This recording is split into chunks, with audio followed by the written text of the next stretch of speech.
My wife left me last winter. I like to say it was undeserved, but the truth was I had been slowly making the transition from social drinker to sloppy drunk for the past several years. If I ever was, I had stopped being a good husband or father the last couple of years for sure. And it's a miracle Sandra tried as long as she did before packing up our little girls and moving back to her old hometown. After several months of self-pity and self-loathing, I began getting my shit together. I started attending group meetings, working harder at my job, and rebuilding a life for myself and the people I love. I never had any illusions of me and my wife getting back together. Some things can't be unsaid or undone, but I did want to be a good father again. I wanted to gain joint custody and have a home that my kids could come and feel comfortable in. Not the forced March trips I had seen with some divorced fathers who either didn't really want to see their kids, or at least did very little to make a place for a child in their lives and their houses. So I fixed up the bedrooms for both of them. They came with their mother and picked out the colors for the walls and the furniture they wanted. I was so excited to see them, but also for them to have a chance to see me. Sandra hugged me when they left, telling me that she was so happy I was doing much better, and if I could keep it up, she added, she'd be happy to agree to joint custody. This just motivated me farther. Summer was coming in a couple of months, and my hope was that I could get time with them during their break from school. So I looked up summer programs, found attractions and parks we could go to, and set about getting someone to put in a swimming pool. We had talked about getting a swimming pool for years, but had never had the money. Surprisingly, working hard and not pissing away large chunks of money on booze allowed me to save up enough for a good down payment on the pool fairly quickly. By May, I had workers out in my backyard with a backhoe. It was a Saturday, and I was watching them with interest and satisfaction as they began digging out the space for the pool within minutes. They had a good portion of it dug, but then they stopped amid waving arms and yelling. I stepped outside to see what the commotion was. Rick Jarvis, the contractor on the job, came up to me with a strange look on his face. "Mr. Sullivan, do you know anything about someone being buried on this property?" I started to laugh, but it died in my throat as I realized he was serious. "No, of course not. Are you saying you found someone buried in my yard?" He shrugged before taking off his hat and mopping his forehead with the back of his hand. "I don't know yet. The boys are still getting it up, but they think they hit a coffin down there." The coffin. It was a 7-foot-long, 3-foot-wide wooden box that had been buried some 10 feet down in our yard some time before we had moved in a decade earlier. I felt the weight of dread and anxiety as they pulled the box free from the ground with yellow straps and slid it onto the grass a few feet away. One of the men approached Jarvis and told him they thought it was empty because it was so light, and after nodding, Jarvis turned back to me. "It's your call, sir. It may be some weird old prank or something. We can open it up and see if anything is even inside. And if there's not, no harm, no foul. We just go back to digging. Or we can go ahead and call the authorities, but that's going to slow things down, whether there's a body in there or not." I glanced at the partially dug hole in the coffin. More time would mean more money, and it wouldn't hurt just to look. I turned back to the contractor and nodded. "Yeah, go ahead and check it out. No need to call somebody unless we find something." Jarvis grinned and called a couple of his men over with a crowbar. With a bit of grunting and a squeal of rusty nails, they pried the top off the coffin. I stepped closer. As the wooden lid fell aside and felt a surge of relief when I saw it was empty. Well, mostly empty. There were several sheets of paper scattered across the coffin floor, as well as a small, mostly corroded metal flashlight that looked a good 40 or 50 years old. Looking closer, one of the men also picked out a small black rock and the stub of an old wooden pencil. Jarvis collected the items and held them out to me like an offering. "Where do you want me to put these things, sir? They're yours after all." His expression was unreadable, but I could hear a wire of tension reverberating in his words. I almost told him to just throw it all away, but I had seen writing on those pages and was curious, so I took the items and carried them inside.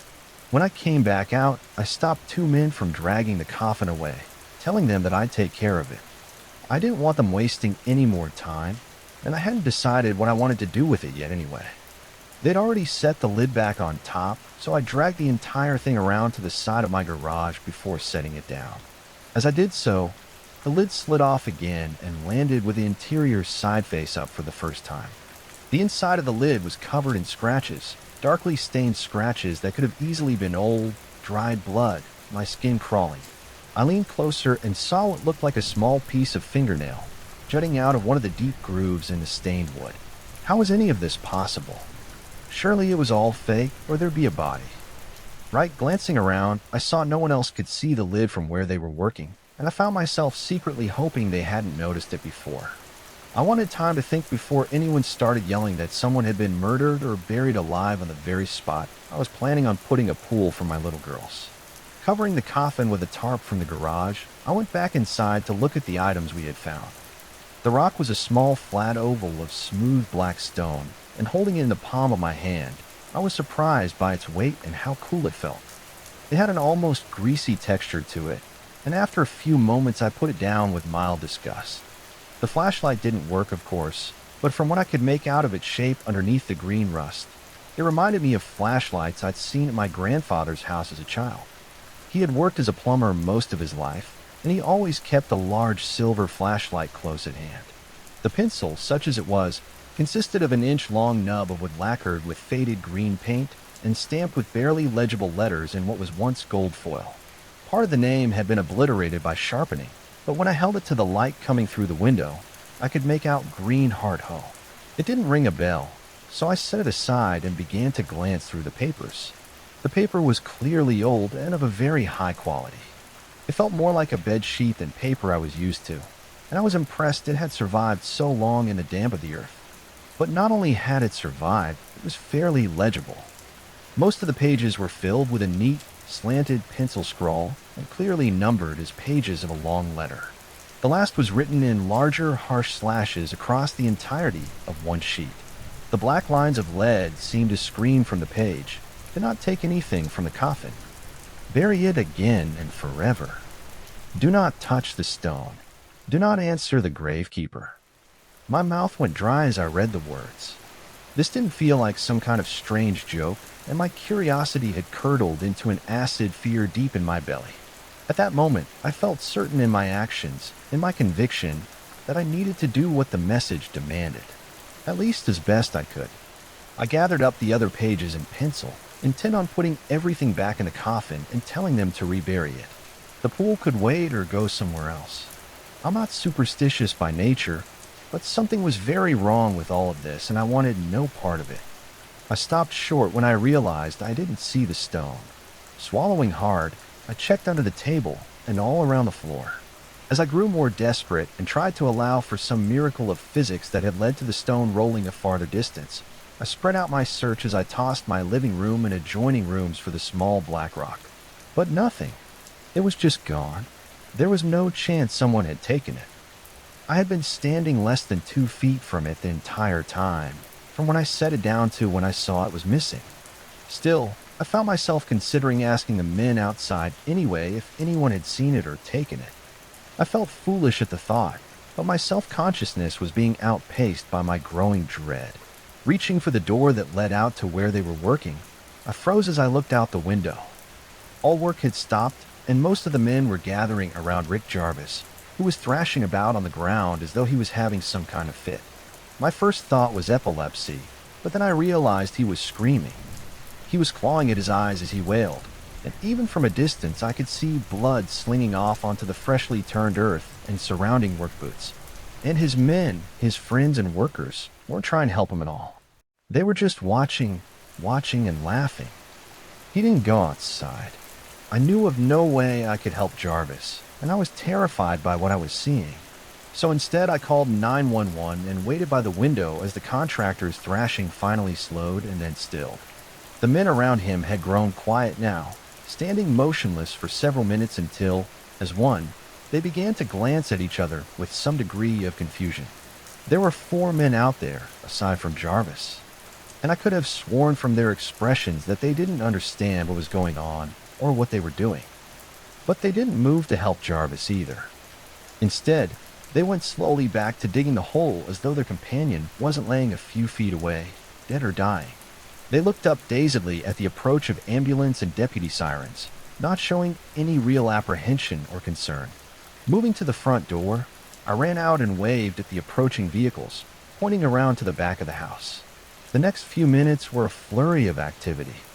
I was kept at the front of the house talking to a deputy, but I caught glimpses as two EMTs loaded Jarvis, still somehow alive, into the back of the ambulance while two other deputies questioned his men. For my part, I told Deputy Ellison that I had seen Jarvis having a seizure and clawing at his face, and that his men had seemed to be acting strangely, but that I had not seen any of them actually try to hurt or help the man. All of this was true, but I left out any mention of the coffin or what we had found inside. I thought about whether to go into these extra details with law enforcement or the EMTs while I waited for them to arrive. Having given only bare-bones details to the 911 operator when I called it in my estimation, one of two things was true. Either there was something supernatural and sinister going on here, or there wasn't. If there was, me telling other people about it would do little good except undermine my credibility, and possibly have the other writings I hadn't looked at yet taken away from me. If everything had a mundane explanation, then the coffin and its contents were likely irrelevant. Even if the coffin had contained some kind of toxin, they would likely find it through testing Jarvis. I knew there were holes in my reasoning, but I was still possessed by the feeling that that dire warning I had read was earnest and true, which meant I needed to assume I was dealing with something that I didn't understand and that wouldn't be understood by the average doctor or cop as well. So I held things back, hoping it would all go away, but knowing in the recesses of my heart that I wouldn't be so lucky. 20 minutes later, I was driving to the hospital. Before I had left home, one of the other deputies had come up and told Ellison that the other men had given very little in the way of statements, beyond that Jarvis had started having some kind of fit and they didn't know why.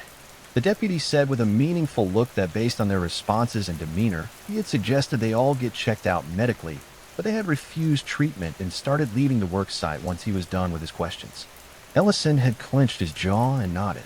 Just make sure you have all those bird info, so we can talk to them again. Turning to me, his expression softened slightly. I can't make them see the doctor and don't have any reason to arrest them, but this is all very fishy sounding. I appreciate your help and I'll be talking again to you soon. I knew that Ellison didn't entirely trust what I had told him either, and I didn't blame him. As I turned into the hospital parking lot, I went back through what I had said for the 10th time, wanting to make sure I hadn't left out anything that might be helpful, while not delving into those things I felt I needed to keep to myself. Not able to think of anything, I stepped out my car and headed into the visitor's entrance to the UE that hoped to see some of his workers coming to check on Jarvis as well, as that would at least give some indication of them having returned to normal. But no one came. For the next 2 hours, I sat on an orange chair of molded plastic in the outdated and stale-smelling waiting room, my only company the drone of some afternoon talk show from a ceiling-mounted TV, and a sad-looking old woman who sat on the opposite end of the room. I wasn't even sure why I was there, other than I felt somehow responsible for what had happened to Jarvis, and I hoped that by staying I might either get some answers or at least absolve myself of some guilt. After the first hour, a doctor came out and told me that they had him stable and sedated, and they were planning on doing surgery that evening. But since I wasn't family, it would probably be at least a day or two before I'd be able to go in and see him. When I asked if his eyes were going to be okay, the doctor had just given me a bleak look and said he couldn't discuss any medical details with me while shaking his head slowly side to side. I felt sick to my stomach as he left. I debated leaving then, but I didn't really want to go back home and had nowhere else to be. So I sat, turning things over in my mind for several minutes before realizing with a start that I had the pages from the coffin with me. I had been worried about the deputies finding them, so I had gently folded and tucked them into my back pocket before they arrived, pulling them out now. I glanced again at the page of screaming warnings before setting it aside. As far as I could tell, the rest of the sheets of paper were all one long letter. So I started reading it from the beginning, as the day outside passed through soft twilight in its journey toward darkness. To whom it may concern, my name is Emily Thurman. I write this in the bedroom that has served as a prison for nearly 20 years, or at least as a cell within the larger prison that is this house, this family, this existence. I was treated well enough for the first 2 decades of my life, for during that period I played the role of a dutiful daughter in a well-to-do family as was expected. When my Uncle Frederick attempted to interfere with me sexually was the night that my troubles began. He was not held to account thanks to my father's misogyny and my mother's desire for her brother's favor and business acumen. Even then, our family was heading for shallower waters financially, and this was more than 2 decades before the collapse of 1929. For my part, I was treated coldly for my accusations, if not called an outright liar. This caused me more than a little distress, but I had resolved to marshal my resources and leave the cooling embrace of my family for leaner, but hopefully greener pastures elsewhere as soon as possible. Then one night in January of 1909, 3 months after the incident with my uncle, I found myself woken roughly by strange men. My first thoughts were of robbery or abduction, but as I was carried through the house, I saw my family standing by and watching. Father looked troubled, but stood silent. Mother and Frederick stared blankly into the distance as I was carried by them, screaming and thrashing against my captors. It was all for naught. I was thrust into a waiting motor car that marked the beginning of my journey to Greenheart Home. Greenheart Home, as I would soon learn, was a private institution tucked away like a handmaiden secret in the black woods of Northern California. One could call it a mental ward, a retreat, or a prison, and not be wrong, but Greenheart's true purpose was as a place of forgetting. Wealthy and prominent families would send their troubled children, their embarrassing parents, their undesirable mistakes to Greenheart, and there they would stay under the guise of mercy and the pretense of establishment. My official diagnosis at Greenheart Home was melancholia and female disease, as though being a woman was some kind of blight in and of itself. Those first few weeks, I railed against every encounter, demanding my freedom, or at least to speak to someone in control. Over time, I learned that my freedom had died as soon as I spoke out against my uncle, and that whoever was in control, the salient point was that it was not me. This led, as one might imagine, to a period of depression. Greenheart was not an unpleasant place. Aesthetically, as keeping up appearances and salving the conscience of those families that dumped their refuse here without a certain veneer of comfort and respectability. But a gilded cage is still a cage, and I wanted no part of any of it. My attempts to escape were foiled, and eventually my period of despair became burdensome in its own right. So one day, I woke up resolved to make a kind of life in that place. I had shunned most social contact since my arrival, but once I opened myself up to the other women there, I found several fast friends. Just to be able to talk to people again, particularly others that shared my plight, was a blessing. In some ways, the next 2 years were the best of my life. As bizarre as that might seem from the outside, living at Greenheart was much like living most places, in that eventually you grow accustomed to things you would have never thought possible. At any given time, there were around 150 women and young girls at Greenheart Home, and the fact that periodically people would be gone without warning, never to return, seemed strange but not sinister. We would be told their family had sent for them, and that would be the end of it. We had no way to dispute it, and no recourse, even if we had the desire. It wasn't until later that we began to realize what was really happening to our fellow inmates. The ruler of that terrible little kingdom was a man named Dr. Chester Middleton, a psychologist of some esteem to hear the nurse's talent. Though the only times we ever saw him was passing through as he spoke to this nurse or that orderly, occasionally at mandated functions, and the night of the fire that ended it all in 1911.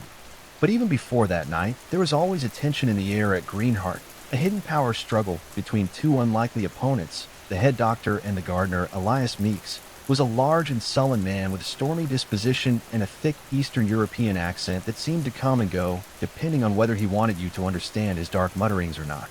He had apparently been the groundskeeper at Greenheart Home for a number of years, and everyone seemed to be terrified of him. Mostly this was a subtle thing. The staff would avoid him whenever possible, avoiding his eyes when he approached. For Meek's part, he radiated a feeling of menace like living heat, but I never saw him be actively cruel or violent with anyone, which was more than I could say for some of the nurses and orderlies. But that did little to lessen our fear of him. We would watch him cutting the grass or repairing the roof, and my small group of friends would instinctively pull closer together as we hustled past. He would occasionally take special care with a private cemetery at the edge of the grounds, and it was from this that he earned the nickname that we all called him by when he was out of earshot, the Gravekeeper. I let out a small gasp as I felt my cell phone vibrating in my pocket. Pulling it out, I didn't recognize the number, but decided I should answer given the day I was having. It was Deputy Ellison. "Where are you at, mister?" "Sullivan. I'm still at the hospital, the ER waiting room." "Why?" There was a pause, and I could tell the deputy was debating how much he should say. Letting out a deep breath, he went on, "Because out of those 4 guys out there with you and Jarvis today, 2 of them went home and murdered their families in the last hour. We got to be on the lookouts for the other 2, and I was about to put one out on you if I couldn't get a hold of you." Couldn't breathe. How was any of this possible? You still there, mister?" "Sullivan. Yes, I'm here. They killed their families." I could hear the weariness in the other man's voice. "Yeah, worst thing I've ever seen. We had to shoot one of them down, and the other one is still holed up in his house. But as far as we can tell, we have at least 6 dead so far. 7 if Jarvis doesn't make it." I was about to tell him what the doctor had told me when the lights went out, plunging the waiting room into total darkness. After a moment, a couple of security lights flickered on fitfully, but no more. Looking around, I saw no people or any of the normal noises I would expect in a hospital. Even the little old woman had left at some point. It was like I was in a tomb. "Deputy, the power just went out here in the hospital. It's dark." Another moment of contemplative silence, and then his voice was back, shot through with anger and fear. "That's impossible. Even if the hospital loses power, the backup Jennies would kick in within less than a second. There's too much that can go wrong if they really lose power." I gritted my teeth as I started slowly making my way to the double doors that led into the deeper bowels of the hospital. Peering through the narrow windows in the doors, I saw only darkness punctuated by 2 dim and flickering security lights on my end of the hallway. The other end was utterly black and devoid of life. I'm telling you, it's dark. No lights outside either as far as I can tell. And I don't see any people. It's like a ghost town here. I'm leaving, but you should get someone over here." "You stay put," the deputy said, his voice more shrill this time. "You're either a potential victim or a potential suspect, but either way, you and I are going to talk more before you go anywhere." "I'm on my way." With that, he hung up, and I found myself staring dumbfounded at my phone. It took me only a moment of internal debate to decide he could go to hell, and that I'd see him later when I wasn't scared out of my mind. Something was terribly wrong here, and I was leaving. That's when I heard the voice from somewhere deep in the shadows. In the moment it took for me to register it fully, I felt a surge of relief at having contact with another person. Then I realized who was speaking to me. From some nearby darkened hall. It was Rick Jarvis. His voice was strange and gravelly, and he had a strange lilt to his words that I didn't remember from my prior conversations with him. But it was him, all right, and he was calling to me. "I know you're out there, Sally. I may not be able to see you, but that's all right." "Yeah, that's all right." He trailed off in a wet, uneven croon, almost as though he was lost in thought. Then he was back, his voice brighter and closer sounding. "Yeah, I can't see you, but I can smell you, Sully. Just stay where you are, and I'll be with you shortly." My heart thudding in my chest, I turned to run towards the exit just as I heard a metallic clunk ring through the doors. I hit them hard and bounced off, the magnetic locks giving very little as I shoved against them again and again. After my 5th attempt, I stopped, forcing myself to slow down and think, slow down and listen. There had to be emergency exits. They couldn't lock like this, that he couldn't lock like this. I just had to avoid him for "There you are, my boy." The voice was right behind me now, loud as a gunshot in the dark. "Now let's get to know each other better." I had never really been afraid before. I thought I had when I was bit by a snake when I was 7. The night I got sideswiped by a semi coming home from college and had to wait until the fire department could cut me out of my ruined car. The first time I realized Sandra didn't love me anymore. Those were all frightening, but they were mainly a mixture of pain and surprise. My body's adrenaline and my mind's expectations being thrown into chaos. A moment of peril that time and distance would turn into forgotten trauma or an interesting story. A scar or a monument, not to the danger, but to my surviving it. When the thing that had once been Rick Jarvis slammed me against the doors of the emergency room at Richard County Hospital, My vision blurred as tears of pain and terror flooded my eyes. The parking lot beyond. It was dark, but in the distance I could see the lights of a gas station at the nearest intersection. It could have been on the moon and not felt farther away. A hand pressed my forehead against the glass painfully, even as his body pinned me against the release bar of the door. I heard myself let out some kind of short animal squeal as I tried to wriggle free, but I didn't struggle for long for one thing. I could tell he was far stronger than me. For another, I could feel the first touches of true fear as its cold fingers caressed my heart. True fear isn't about being hurt. It isn't about losing your belongings or even your life. True fear is about losing yourself, what you are, what you mean, what you love. It's the feeling of a beast hungrily roaming the rooms of your heart, a nameless despair that has finished eating your hope and has moved on to your soul. As I felt the thing I'd come to know as the Gravekeeper breathing hot, fetid breath into my ear, I understood being afraid. As he chuckled, digging his fingers into my ribs, lightly at first, and then hard enough that I felt wet, hot pain on my right side, I could sympathize with my brain's flight into sheer animal terror. When I realized how excited and happy he was, how aroused and joyous my pain and fear made him as he pressed himself tight and began digging into me, I felt myself sliding towards a slavering abyss. You need to understand that I was crying and slobbering during all of this, begging to be let go. We were in a vacuum of fear and pain. Dignity and pride had no chance of survival in such harsh conditions. In the moment, I felt like I would have done anything just to get his burning hands off of me, his probing fingers out of my skin. But there was something more than that, worse than that, occurring at the same time. In the still darkness of my inner self, there was a moment of contact and recoil. Like a field mouse scenting a snake in its burrow, my spirit, delicate and shuddering, somehow recognized the rotten thing that hid in that poor man's mead. And in that moment, I think my soul glimpsed into eventual doom. So, are you scared enough now, Solly? Starting to understand. Are you ready to quit running and get down to bibs and bobs, my boy? A new wash of rotting breath hit me, and I found myself wondering absently if the man pinning me to the door was already dead. I almost answered automatically, as I said I'd already been begging. But this was the first time he had asked me a direct question in eternity since he had first found me in the dark. Do not answer the Gravekeeper. The words blazed across my mind, and I kept silent. Several seconds passed, and then I was suddenly free. I let out a gasp as though coming up for air before turning around. I had no idea of fighting back or even trying to defend myself, but I did want to see him for some reason, as though it would bring some kind of understanding. I was disappointed at first, his face and form lost in shadow beyond a dim outline. The security lights in the room were behind me, and so weak that the light did little but make him a more tangible bit of darkness. Then his face was lit by alternating blossoms of white and blue light. I sucked in an involuntary breath at the sight of him. His skin seemed impossibly dry and hard, as though it was made from some kind of malleable resin or polished stone. His eyes, where his eyes should be, were raw red pits of ruined flesh riddled with. I wasn't sure.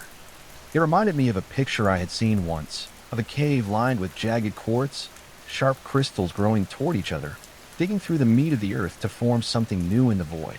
But where the picture had been strangely beautiful, this was the opposite. It was some kind of unnatural decay. Step back from the door, Sullivan. Turning, I realized that Deputy Ellison had been trying to get through the door for several seconds. I took several steps back, and he slammed collapsible baton into the glass sharply. Glancing at the Jarvis thing, I saw he was just standing there passively, as though he was waiting for something. A second strike, and the glass was spiderwebbed. A third, and it went cloudy before tumbling free of the frame. Both of you get down on the ground now. I went to obey, but hesitated. I didn't want to get on the ground with that monster so close by. To my surprise, he was already getting down on his hands and knees, a small smile crawling onto his rigid lips, causing them to crack and bleed as it widened. He whispered across the distance to me, in a tone that seemed on the edge of laughter. Don't you worry, Sully. We'll be together again real soon. 3 more people, Mr. Sullivan. 2 nurses and a doctor. Dead. killed by that maniac Jarvis, despite him having whatever he has wrong with him. On top of that, another 20 staff and patients that were unconscious for nearly 2 hours with no memory of what happened. So today, in a town that considers it something, if we have 2 murders a year, we've got 10 dead people in one day. Because before I forget, we had to kill the second worker who spontaneously decided his entire family needed to die today. I could see Ellison was struggling to maintain his composure, trying to do his job of interrogating me while being far out of his depth and understanding. I sympathized, but I didn't have any answers either. At least not yet. I sighed. Look, I don't know what's going on any more than you. Bullshit, he yelled, throwing down a plastic evidence bag that contained what I recognized as the pages of a letter. In my panic at the hospital, I had forgotten them in the waiting room. By the time I had remembered, it was too late. I don't know what this shit is, but I can tell from glancing at it that it's old and strange, just like that coffin you had the men digging up today. My eyes widened and he smiled bitterly. Oh yeah, we know about that now too. I sent a unit back to your house and they found where you had hidden it. Could see the fresh dirt on it and put 2 and 2 together. We're a small department, but we're not idiots and you need to stop treating us like we are. I sat back in my chair and sighed. Listen, I don't think you're stupid. I just don't know what's going on and I'm trying to figure it out, but you need to hear what I'm saying. That thing you arrested, it's not Jarvis. It's some kind of monster. You need to kill it or bury it somewhere deep if it won't die. The deputy sat down across the table from me. The interview room was well lit, and I could see the exhaustion and fear on his face, but his voice was steady when he spoke. You don't have to convince me that something abnormal is going on, or that that son of a bitch is a monster. But we don't execute people, even if they deserve it. He's locked up tight, and aside from getting him checked out medically in the morning, his ass won't leave that cell until he's before a judge on Monday. You have my word. I shook my head. That won't work. He's strong, and he can affect people, make them do things. I don't know what he is, but we aren't safe here. Ellison was going to respond farther when he got a call on his cell phone. I'm in the middle of what? That's not who else was down there with him. The color was draining from his face as he spoke, and he was already heading toward the door as he talked. Almost as an afterthought, he turned to me and pointed, "Keep your ass in here. I'll be right back." I felt my stomach nodding as I waited. I considered leaving, but I didn't know that running would help anything. Shifting in my chair, I felt a flare of fresh pain in my side and grunted. They had cleaned the wound and put a bandage on it, but they asked me to hold off taking any pain meds until my interview was done. I'd agreed at the time, but now I was starting to regret it. I jumped when the door suddenly swung open. I was expecting either Ellison or the monster, but it was a younger female deputy instead. She smiled as she came in and gave me a can of ginger ale. Sorry, this is taking so long, very chaotic at the moment. I smiled weakly at her. What's going on? Deputy Ellison just went running out of here a few minutes ago, like there was an emergency. The girl looked down and then glanced at the camera mounted in the corner of the room. I really shouldn't say anything. Please, I'm really freaking out here. Is there anything you can tell me? She nodded and sat down across from me. Well, the guy they brought in with you. The murder suspect. They were keeping him in a holding cell downstairs. Locked tight. Camera in the cell. The whole 9 yards. And now he's gone. Escaped somehow, but no one knows how. The only thing they found was some kind of weird rock sitting on the bench in the cell. I stood up, suddenly, knocking my chair over as I backed to the wall. Shit, I told him I have to get out of here. We're not safe. We have to. The deputy was wide-eyed as she stood and retreated to the door. Look, I shouldn't have said anything. Just calm down. We're safer here than anywhere. Trust me, if that guy was still in the station, we would know it. Just stay here and I'll get Ellison for you. She paused and then added, just please don't tell them what I told you. I need my job. I took a deep breath and tried to get control of myself. Yeah, your secret's safe with me. I'm sorry. I hope you find him soon. He's very dangerous. She nodded, her face solemn. I believe you. We'll probably be calling in the state police on this one anyway. She opened the door but stopped halfway through, turning back to me. Hey, you want any ice with that drink? I waved my hand. No. No, this is fine. Thank you. The girl's face hardened as her lips peeled away from her teeth in a mockery of a smile. The voice that came from her was rough and unnatural, but I recognized it right away. That's too Sully. A thin line of drool began to drip out of the corner of the girl's mouth as it spoke. I'm crawling towards you, my boy. Going to crawl right up inside you. To stay, I think. The thing wiped the drool away absently as it looked at me with her unblinking hazel eyes. Yes, I think right up inside you to stay. I'd expected that she was going to close the door back and attack me, but instead it just waved and walked out of sight down the hallway. I considered running out screaming, but I worried that might provoke the thing inside the young deputy. So instead I kept my back against the far wall of the interrogation room and called Deputy Ellison on my phone. I told him what had happened in a brief whisper, and he said he was on his way. True to his word, less than a minute later, he was running into the room, shutting the door. He looked at me with anxious frustration. Have you seen her again? I paused, weighing if this could be another trick.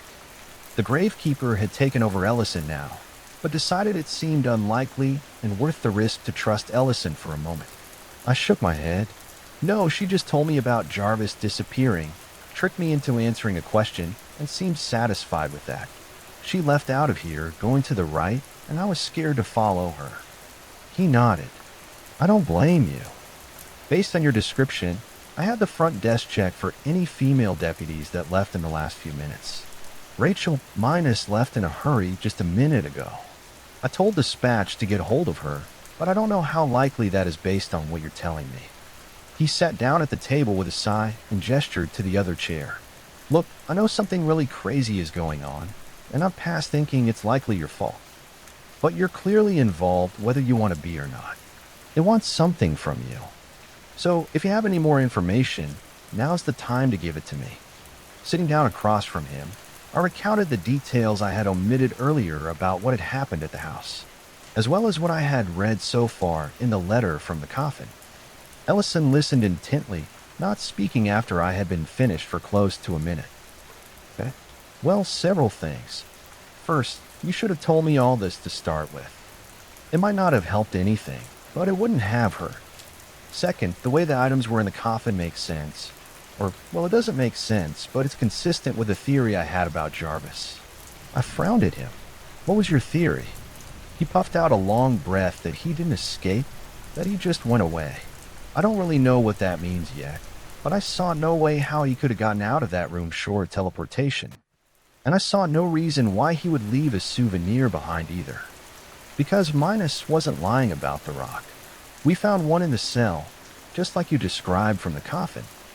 And then with me watching it as another deputy went to go get an evidence bag, it just vanished into thin air. Scrubbing his hand through his hair, he went on, the thing is, Minus was never in that cell with him. Or with a rock.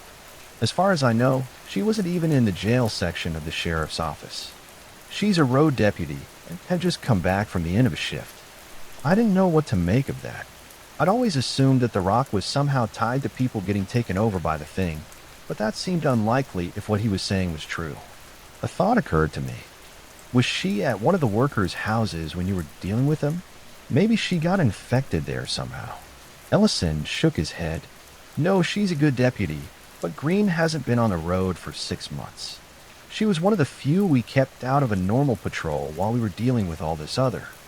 He tapped the bag containing the letter. You say there's more you haven't read? Yeah, I got interrupted by Jarvis at the hospital. I shuddered involuntarily at the memory and tried to push it away. We should finish it and see if it gives us any ideas. Glancing at his cell phone, he pushed the bag to me. Go ahead. Just read it out loud. The first time that we witnessed the strange power dynamic between the gravekeeper and DR. Middleton was during one of our rare social interactions with the men's ward at Greenheart Home. For various reasons, there was generally strict segregation between the sexes, with separate wings, dining halls, and recreational areas for men and women. For the most part, it was easy to forget that they were even there, and that was typically preferable. The monthly picnic on the vast front lawn of Greenheart was always an ordeal. Some of the women eagerly anticipated the day, putting extra effort into their appearance and making every attempt to garner attention from one or more men during the 3 hours we were together. For me, it amounted to huddling amongst my friends and trying to avoid eye contact with those men that were actively looking for female companionship while the picnic was supervised. Our caretakers were far from assiduous, and I came to understand that they would deliberately turn a blind eye if a couple wandered off into one of the distant stands of trees or bushes closer to the outer perimeter fence. There was no way for them to escape, after all, and if some indiscretion led to a pregnancy, they had means of profiting from that as well. It should be clear that I do not hate men, far from it. But I've never seen much benefit in purely physical congress of that sort, and it wasn't as though I could establish a relationship with someone that I saw briefly once a month. While I pitted their plight as I did my own, I had no desire to be an outlet for some stranger's pent-up lust. So I resigned myself to small conversations with my friends, watching the clouds, and reading the latest book I would get out of the lending library. I enjoyed poetry the best, and on this particular day, I was reading, funnily enough, Men and Women by Robert Browning. I was thoroughly engrossed, but I looked up when I heard a commotion up near the top of the lawn near the building. "You think you're clever, Doctor." The gravekeeper's accent was light, but his voice laden with threat as it rolled across the grass. He was talking to Dr. Middleton, who took a step back as he raised his hands. "I don't know what you mean, Meeks." I could hear anger in the man's voice, but it broke as he said the gravekeeper's name. Meeks let out a wet, nasty laugh. "Oh, you know it well enough, I think." "Yes, I think you do." He took a step toward the doctor, who retreated in kind. "You think I don't know about your little side ventures?" He looked off in the distance for several moments, to the point I thought Dr. Middleton was going to respond before he was cut off by the gravekeeper's next words. I do. I don't care about the babbies, but I do about the trucks. You stop them or I'll stop you." As he said the last, I had the odd image of a hand stopping the pendulum of a clock, killing its motion, its life. I learned later that several of my friends who watched the scene unfold had the exact same image as I. One of the head nurses headed over to the argument, presumably to help the crumbling DR. Middleton, but the gravekeeper turned his gaze on her, pinning her to the spot. "This little soiree is over, nurse. I want everyone back inside now. I need peace and quiet on my lawn so I can hear myself think." The older woman's mouth moved wordlessly as she turned to glance at the doctor. Even at a distance, you could tell by his rounded shoulders and the way he ignored looking at her that he was beaten. Yes, let's cut it short this month. I have much work to do." Dejected, the nurse turned and started calling for the nurses to collect their charges and return them to their respective chambers in the Greenheart. We gathered up our things and headed for the building. But as we approached the top of the lawn, I felt something at my core tremble. I turned and saw the gravekeeper looking at me, his dark eyes steady as the death-watched gaze of a crocodile or an angler fish, seeing and not seeing at the same time. My heart leapt, and then leapt again when his gaze followed my movements. "What are you looking at, my girl?" His voice was rough and deep, and at such proximity, it took all I had not to run a hearing it, turning away from him. I lowered my head and murmured nothing. Most of my attention was on keeping my steps measured as I crossed the threshold into the building, on not showing the fear I felt. But then I heard his chuckle behind me as he muttered something low. What I feared then was confirmed over time. I had been somehow marked by the thing we called the gravekeeper. As for his low muttering, it didn't make sense to me when I was at Greenheart. But sitting here in the spring of 1931, I see its significance all too clearly. "That's one, my pet." "Yes, I think that's one."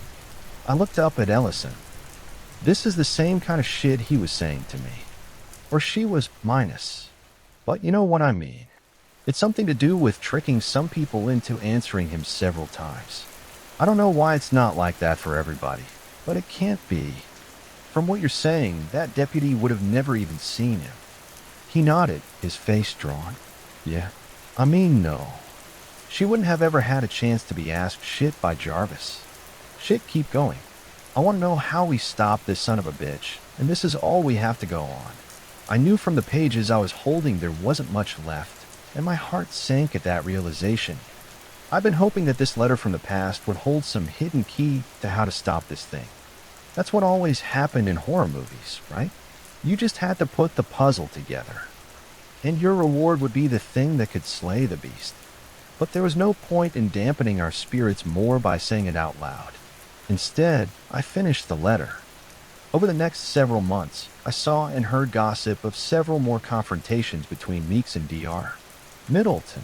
In most of them, it seemed the gravekeeper's primary point was to shame and cow the doctor, but there did seem to be some common thread regarding something the doctor was doing that Meeks didn't like. It wasn't until Christmas Eve of 1911 that I fully understood what that was. We were all gathered in the dining hall, having our dinner. Roasted geese, figgy, pudding, and bowls of steaming potatoes filled every table. And despite our situation, the mood in the room was actually something close to merry. Dear Middleton sat at the head table, sourly picking at his food while pretending to pay attention to one of the other doctors that had come on at Greenheart just a few months prior. The head doctor's face changed as the doors at the opposite end of the room banged open. It was the gravekeeper. He strode down the middle of a long hall, and I shuddered as he spared me a knowing glance in his passing.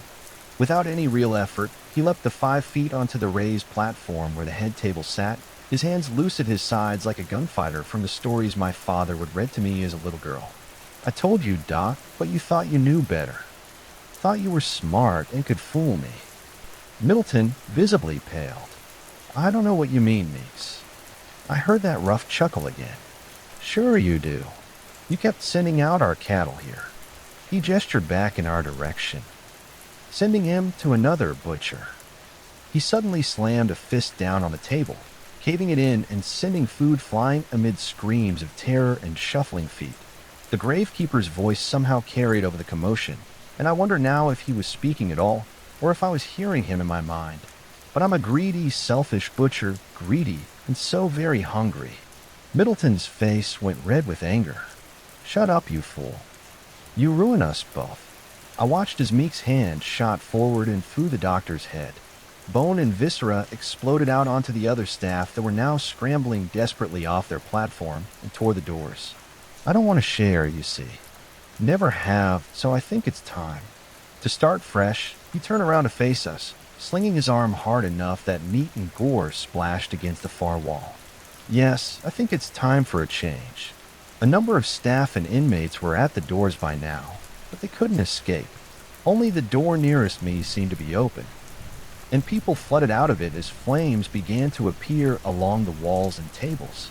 I had been somewhat transfixed by the horror unfolding before us, but the warmth of the fire brought me to my senses. I pushed away from the table and headed for the door, pushing my way through the crowd and out into the cold night air, even through the crackling of the flame-wreathed walls and the distance we had moved from the building. I thought I could hear Meeks laughing. Nearly 40 people died that night. By the next morning, I was on a train headed back here to my family. My trip was uneventful, and my return home was unceremonious. There was no discussion of Greenheart home or my unwilling confinement there. Life had moved on without me. In carrying the perspective I had gained at Greenheart home, I found myself grateful for being removed from it. I missed my friends terribly, but never saw or heard from them again. I was told in blunt terms by my mother that I was welcome to stay as long as I behaved, but if there were any further problems, or if I attempted to leave my family's tender care, they would see me put in a state hospital that would make Greenheart seem like a paradise. The certain reality of that threat terrified me, and to my shame, kept me a largely silent and docile prisoner. Over these years, I quickly divorced myself from all but mandatory family functions, staying mainly in my room or the library at times when I knew others weren't apt to be around. I was like a ghost haunting my own home, and that separation was a comfort. I lost myself in books and writing poetry, and occasionally talking to a distant aunt on our new telephone. She had no ability to help my predicament, but she was a kind voice in the dark nonetheless. And while I was initially put off by the alien means of communication, I soon came to look forward to her calls once every week or two. The last of my calls with my aunt was strange from the beginning. She seemed uninterested in what I was saying, and her manner of speech seemed somewhat abnormal. I was wondering if she was sick or preoccupied by some trouble when I realized she was asking me a question. "Would you like me to come and visit you, Emily?" My chest flared with happiness. I had wanted to ask her for months, but was afraid that the suggestion might have the opposite effect of pushing her away. Trying to not sound overeager, I paused before breathlessly answering yes. There was a strange smacking sound on the other side of the line. Here we are. That's two, my girl. Don't you worry. I'll be visiting you real soon to get the last one. I had dropped the phone with a clatter and ran from the house, but to no avail. I was caught, I was locked in, and I was just watched closer afterward. My family apparently have warmed to the idea of acting as my wardens and preferring it to the embarrassment of public institutions. It was in this trap that I stayed, waiting for him to come, waiting for it to come. For how could such a thing be human? I heard some days after my last phone call that my aunt had taken her own life, but I knew the lie of it. That thing had murdered her and was coming for me next. Except it never came. Years passed, and as time dulled the edge of my fear and trepidations, the banality of my existence made me almost pine for something as strange as whatever the gravekeeper might be. Of course, that was a foolish wish, but it was one that was soon granted. It was my mother this time asking if I wanted any lunch, and as soon as I answered, I felt the change come over me. It felt as though someone had set fire to my brain. I stumbled back from the threshold of my room and collapsed against my bed, sliding to the floor as the world receded to black when I awoke. I knew I was ruined, tainted. I could feel him nesting in my mind, in my soul. He didn't take control often, but I could feel him sending out tendrils as he probed my thoughts and feelings. I began to have dark and perverse thoughts, as well as the reoccurring image of a face that was both Meek's and not Meek's. Its mouth a red slash full of broken knives, cutting and recutting the long purplish tongue that lolled out of its mouth, wet and hungry. I could feel that mouth in my mind consuming me bit by bit, replacing me with something else. I could feel that dark tongue roving and questing, burning everything with its acid touch. I could feel it licking the inner chambers of my heart. My mother is dead now, and they've decided I'm to blame. The past 2 weeks have convinced them that I'm evil, possibly possessed. I don't remember spans of that time, and given what I know, who am I to argue? They mean to bury me. Bury me and leave this house forever. Though whether that last idea is truly theirs or the bank's, that's another matter. I wish I had it in me to fight them, but I'm too tired. And considering what lives inside me now, perhaps it's the best thing. I always wrote such happy poems. I was embarrassed to have anyone read them because of their optimism and bright view of a world beyond the borders of places like Greenheart Home or my own family. Perhaps the idea that there are good people in good places, places where truth and love and kindness can find light enough to grow tall and strong as a fantasy. But I don't think so. I just think it's foreclosed to me now. Last night, I woke to find that a new poem had been written. His poem, not mine. It was titled A Magpie Song. There's a flock of magpies round me. They soar as high as you can see. You say they took my eyes but fairly paid, for I rest in their eyes as even trade, spanning the land and the sea. There's a flock of blackbirds in flight. In flight, they move to and fro every night. They took my ears, beaks sharp and wry, but it favors me, with each sobbing cry, found in the spaces away from the light. There's a flock of crows crying loud. They cast shadows great as a cloud, a shroud. They took my tongue, and so my voice. By then I was strong, they had no choice. It's with their pink darts, I taste the tears. There's a sky full of rooks, and it's me. See the remains in the field. I used to be, but now I move free, still young and hungry, still reaching out into the void. I see you, shining there, your spirit, unaware. I think he wrote it, at least in part to mock me, to twist something that I love and show me how he's going to taint every corner of my life, letting me watch until it's all gone.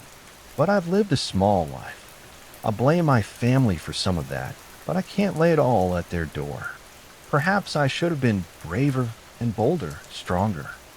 I should have found a way, but it's too late for me now. They mean to bury me tonight. As horrible as that is, I won't fight them. The one benefit of having such a small life is that it's easier to risk it. Easier to finally be brave. I'll gladly give my life if I can carry the Gravekeeper with me.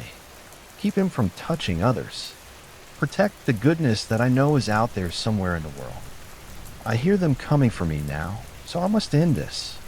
I will try to hide this on my person as well, as the means to write more if I have the need and the ability. I've just realized what I've been writing this all with. I don't remember this pencil, and I wonder where. It ends there. My mouth was dry, and I felt on the verge of tears, both for Emily and for myself. I felt no closer to a solution, and I could tell Ellison felt the same. We stared at each other for a moment before I asked a question that had been in the back of my mind since I started reading to us the rest of the letter. Why do you believe me? Why do you believe any of this? I laid the letter down and sat back. I could just be crazy or a liar. I could have faked this letter by giving these people bath salts or something. So why are you so willing to believe that the Gravekeeper is real? Ellison rubbed his mouth and gave me a wan smile. I like to say it's just my gut, my cop's instinct. But my instincts have never been that great, if I'm honest. The real reason is because this isn't the first time I've ever seen a monster. I raised an eyebrow, and he went on. Not this thing. Nothing like this thing, whatever it is. But there was a time when my brother got taken by someone. Something. I was a teenager at the time, and I was stupid. Thought I'd track him down, hunt down whoever took him. Wound up, I was the one being hunted. I drugged my brother. Turns out I hadn't been too far off, but I was too late. He was torn apart. I saw tears welling in his eyes as he looked away to the wall. Suddenly, this man was there. He killed that thing and saved me. I leaned forward, my eyes wide. How did the man kill it? Maybe that'll help us. He laughed softly. You'll think I'm lying. But he killed it with a crowbar and an electric drill. When he was done, it was just gone. Disappeared. Before today, it was the most bizarre thing I'd ever seen. And it's still a close second. I went to ask him something else, but my phone rang. It was Sandra, and she was screaming. I drove behind Deputy Ellison, his patrol car's lights forging us a path as we sped through town and out to the interstate. All we had to go on were 3 words Sandra had said in the middle of her terrified screaming at Hideaway Lodge. I didn't understand the reference, but Ellison told me Hideaway Lodge was a large motel along the interstate when I learned it lay somewhere between my town and where Sandra was living with the girls. It made more sense. It also drove home that it might not just be her in jeopardy, but our daughters Alice and Christy as well. Half out of my mind with fear, I was running out of the building when Allison caught me. You need to take a breath, man. I tried to pull away, but he held me fast. I know, and we're going to get them, but you aren't good to anybody if you kill yourself getting there. Let me help. I shook my head. No, cops. I'm going to do what I have to do, and I can't have someone between me and them. I can't let this keep going on. Ellison smiled, his eyes hard but not unfriendly. I'm not talking about cops.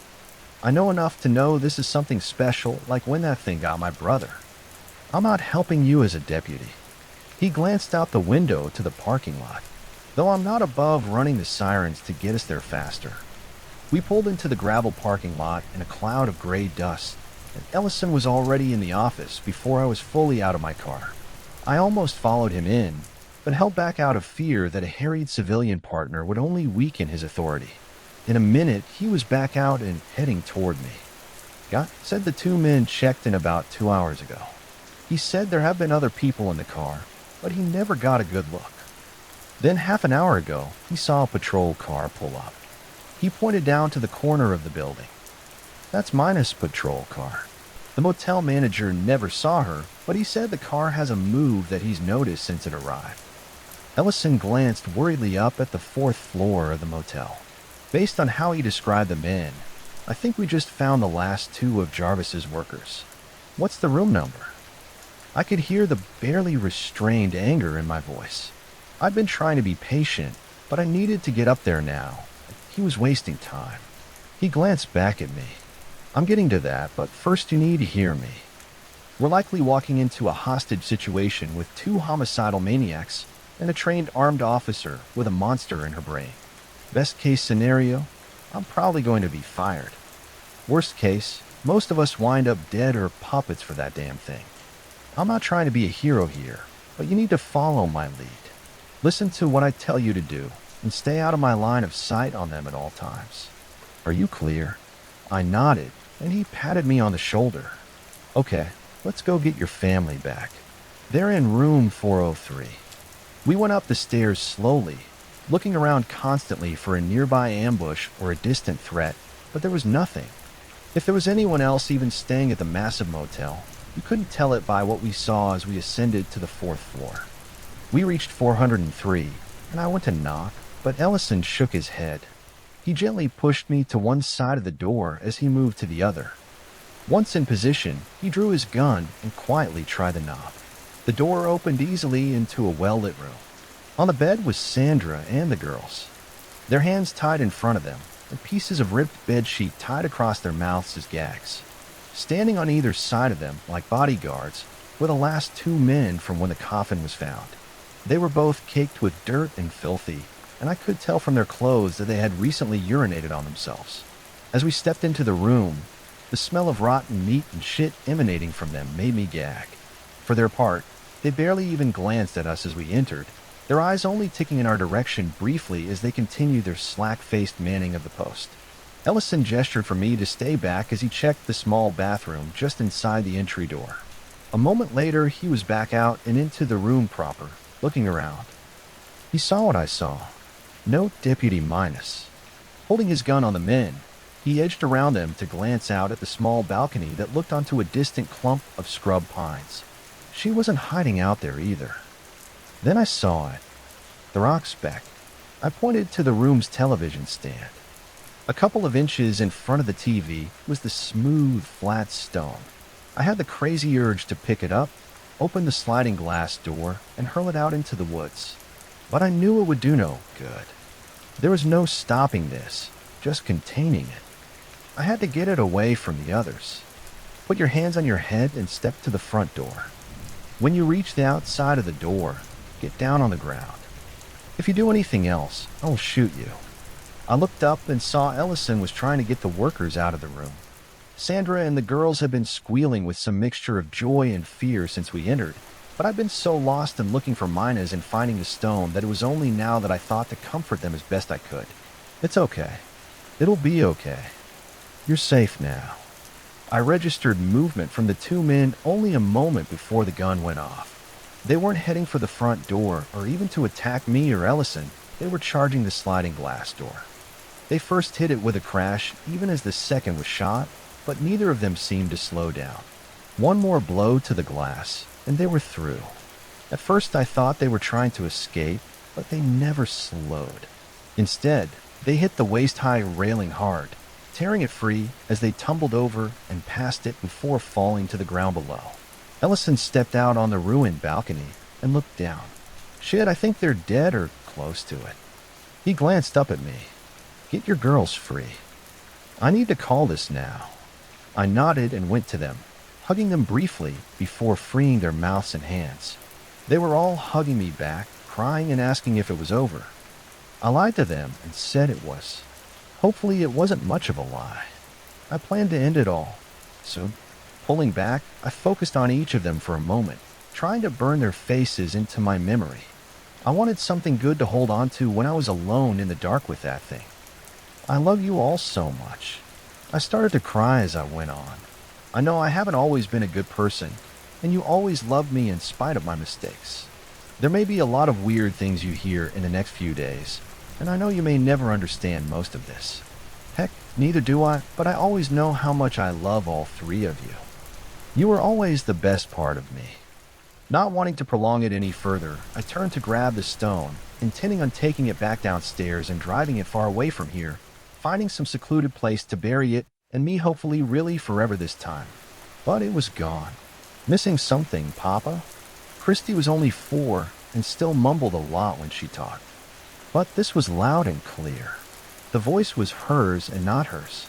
I felt my knees weakening as I heard its voice woven through. Want me to help you look for it? I turned back and saw a knowing grin on my little girl's face as it mocked me. Sandra and Alice knew something was wrong. They were frowning at Christy, and after a moment, Alice was sliding off the bed and coming closer to me. Sandra reached out to touch Christy's face, and I moved to stop her, but I was too late. Our baby girl launched herself past the outreached hand and bit down on Sandra's face. Blood sprayed against the wall as Alice joined her mother in screaming in terror. Ellison came back in from the balcony and dropped his phone when he saw what was happening. We both moved to pull Christy off, but she was impossibly strong. I was yelling, but I have no idea what. I was out of my mind with anger and fear, and as I watched, the thing in Christy was crawling up Sandra's face with its gnawing, questing mouth. It had started on her left cheek, but it quickly moved along its path of ruin to Sandra's eye, as it bit down on the interior of her eye socket. A wet, crunching sound was met by Sandra's keen animal wail as she passed out. The goddamn thing was making her eat Sandra's eye. Anger flared brighter in my chest, and I planted my feet, Ellison seeming to sense my intent. Braced against the slumping Sandra as I yanked as hard as I could to pull Christy off of her, fearing it still wouldn't be enough. Except it was more than enough. Just as I pulled, Christy just let go. We stumbled and fell past the carpet, past the broken glass door, to the end of the broken balcony. For a moment, I stood on the edge, trying to tilt us back the other way, working against momentum and gravity and inevitability. And then we were floating through the air, and I could feel the deep rumble from my little girl's chest as we headed for the ground. I was laughing. It was over the next moment. Pain flared through my body, and I let out a scream of agony that turned to despair as I realized I wasn't that badly hurt. I had landed on Christy. Dragging myself off of her, I rubbed dirt and blood off her face as I tried to wake her to wake it. Ask me your question. I'll answer. One of her eyes fluttered open. The other one crushed closed and tangled in a mass of welling blood. Her good eye couldn't focus, but I knew she was searching. For me. Daddy? She looked like she was going to say something else. But then she was gone. I screamed and cried, beating the ground and hitting myself over and over. My arm was broken, and the pain that tore through me with each blow seemed like the least of what I deserved. Why hadn't it taken me? Why hadn't it just asked its last question? Because the questions were never the point, my boy. Allison was standing over me, and I saw now that Alice and Sandra were there too, forming a rough semicircle around me and the crushed horror of our baby girl. I don't need the questions to take you. Never did, Alice said as it smirked at me. But I'm very old, and I get bored. Sandra said it's more fun if I spice it up, and it's easier to take the special ones like you, my long-term host, if you have a bit of hope and a sprinkle of mystery to go with your terror and despair. Ways you can fight me, Ellison said. Rules that can protect you, Alice added. Some noble sacrifice you can make to atone for being the stupid little waste that you are. Sandra's smile was thin and cold as she shoved me lightly with the toe of her shoe.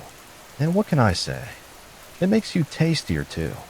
Unlike the others, I'll hold off a good long time before I eat you. But what can I say?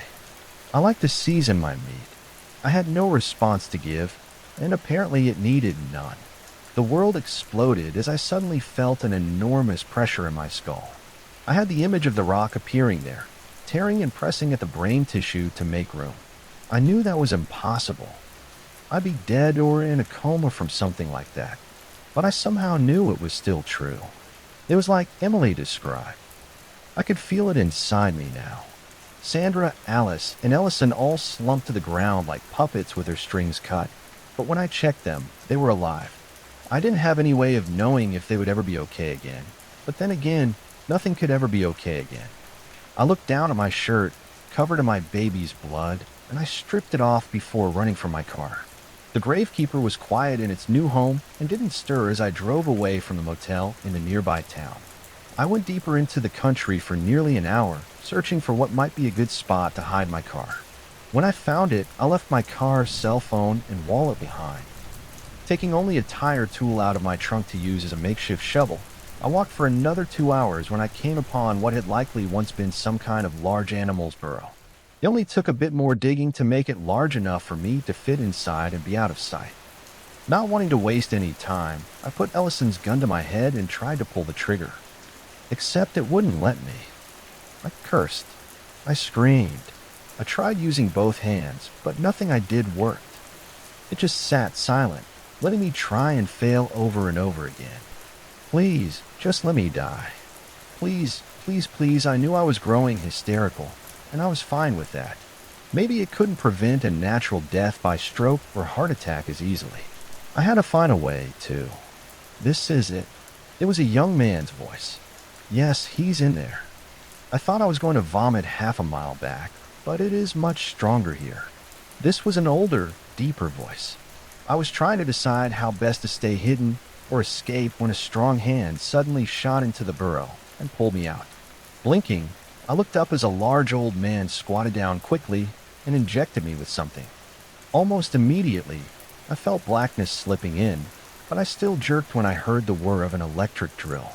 I thought of Ellison's story and closed my eyes gratefully. Wait, this was the younger man again. I can sense something about this one, too. You can. The older man sounded curious, but I still heard the drill drawing closer. Interesting, but no time to risk it. Not with this one. No, stop. The young man spoke again. Don't drill him. He's different. It's different. I think it wants you to drill it. I don't think it's like the others.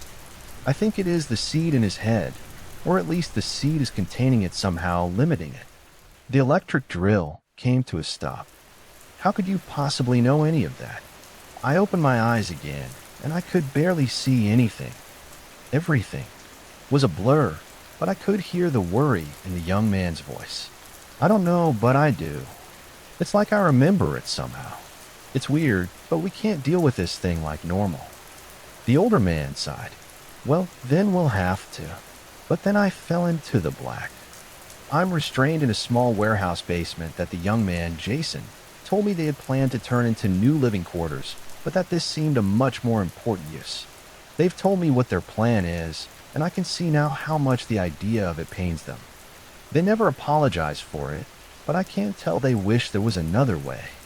The older man, Dr. Baron, says they are letting me record this narrative, everything that happened from the beginning, both for their work and so that my story can be heard and remembered. I asked them how they found me, and they tell me that Ellison had called them when we were on the way to the motel. When I asked them why they weren't afraid that the gravekeeper might take them over or use me to hurt them, they share a glance before telling me that while there are always risks, they have some unique immunities to these kinds of things and are experienced with such matters. Dr. Barron lightly gripped my chin then, and it was clear he was no longer talking to me, but rather the thing nesting in my brain. Besides, I don't think it wants to fight us. I think it's exactly where it wants to be. I saw Jason's eyebrows go up behind him. What? Why do you say that? The doctor kept hold of me, looking into my eyes as though trying to peer through and behind them to the monster. Because from everything we've heard of this creature, it's very old and cunning, very good in getting its way. I felt the dull thrill of fear as his face hardened, and we may not know why yet, but we will. And when that day comes, the gravekeeper may learn it isn't quite as smart as it likes to think. I wish things had turned out differently. I'm scared of being alone with that thing, and my only hope is that the burial carries me beyond its ability to keep me alive. They tell me Ellison and Alice are okay, or as okay as they can be. They seem normal at least.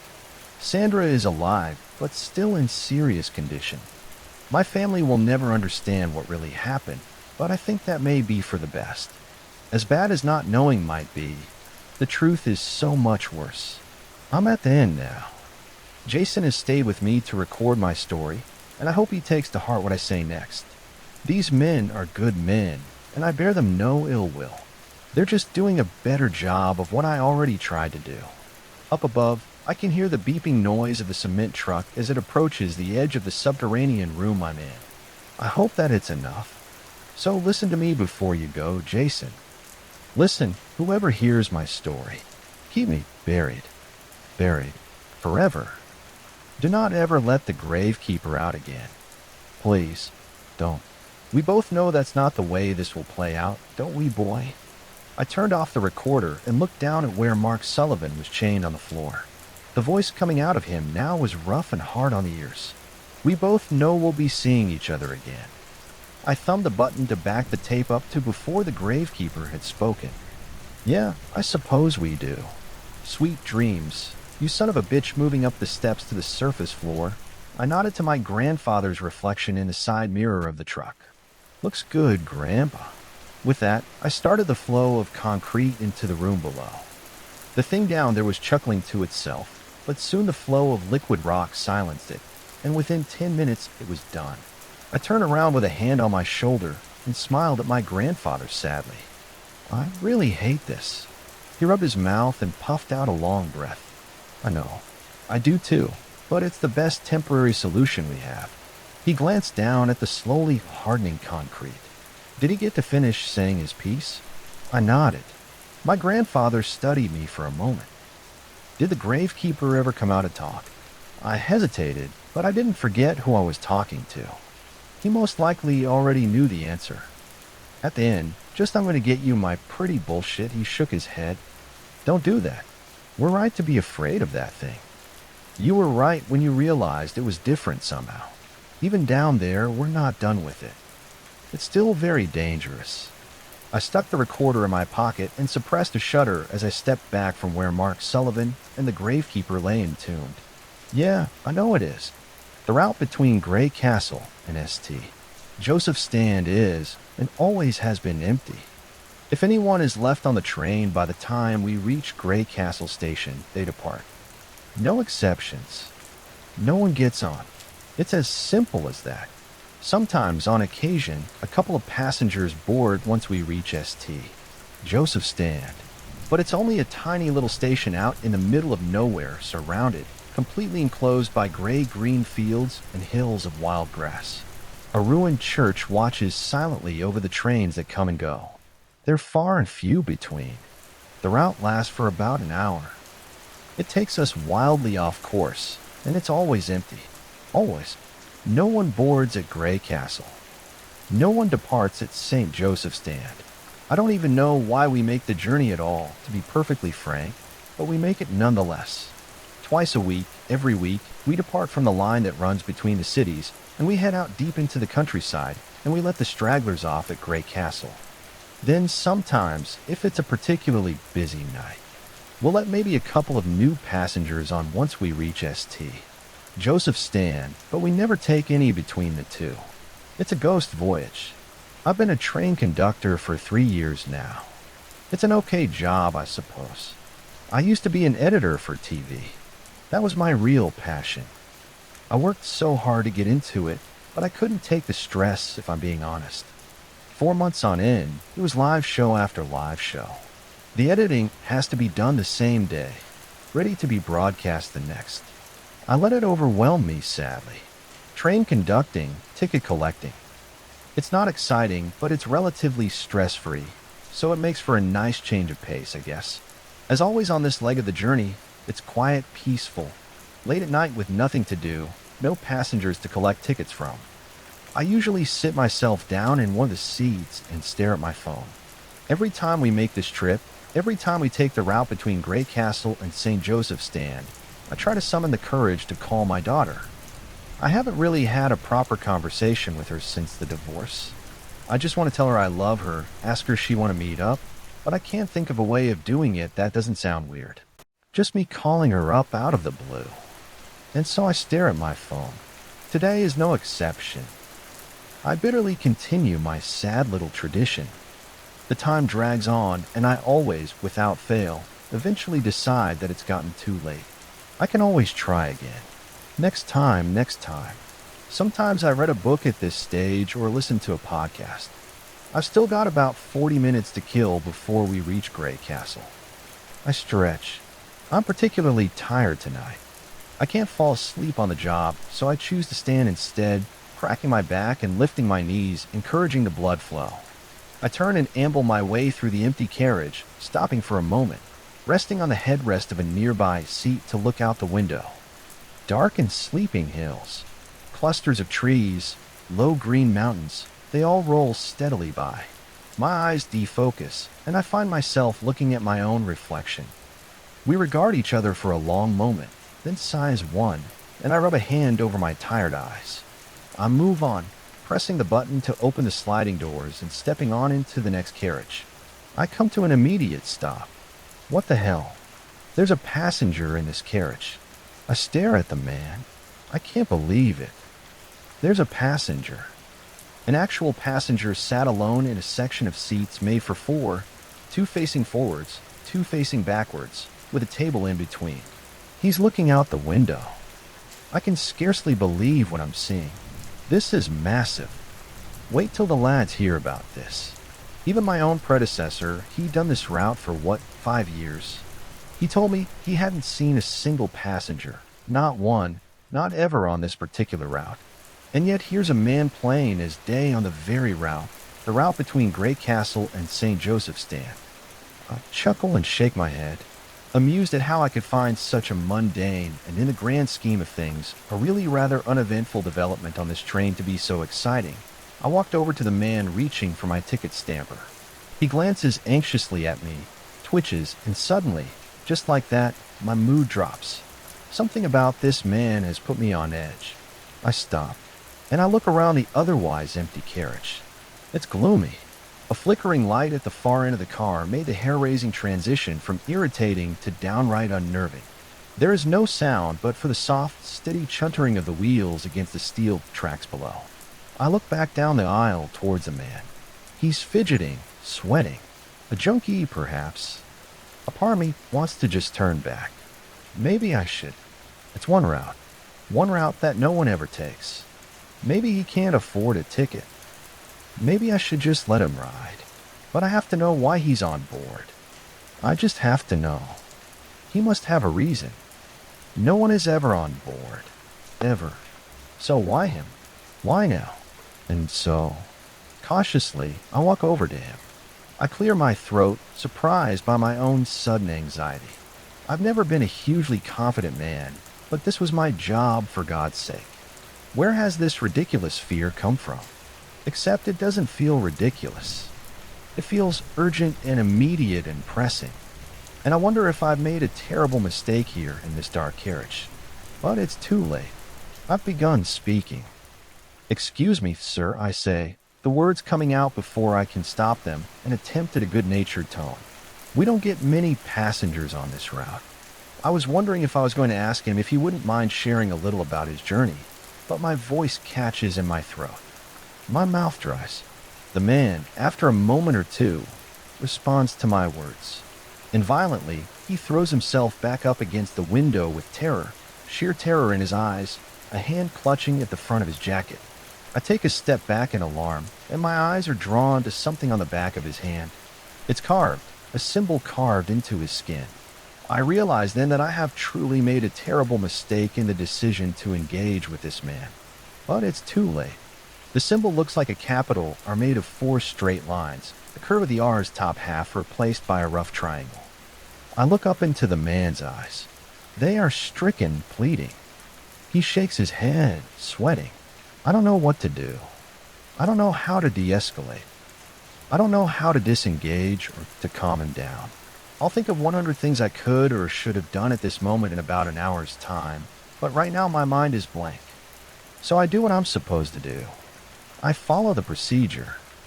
I have a job here after all. Keep this unfortunate encounter brief, professional, and I'll be on my way to the opposite bloody side of the train. "May I see your ticket, sir?" I ask, trying to sound neutral. The man freezes tense. I can see the veins in his head, in the back of his hand, contorted grotesquely around the carved R. We stare at each other in cold silence, and then it shatters like ice.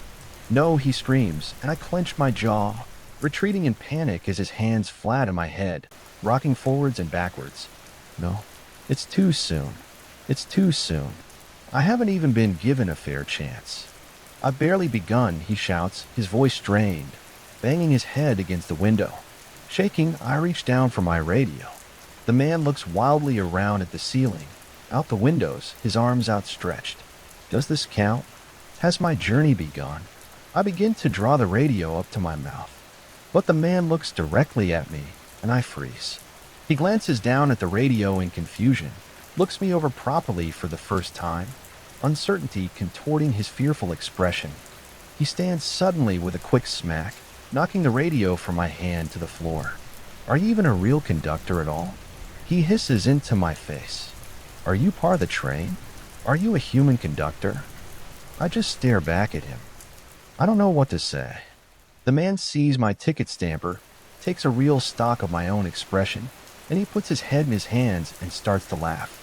Great heaving bouts of laughter that shake his shoulders. You haven't a clue, have you? He screeches. You have no idea what I'm talking about. This is all too much.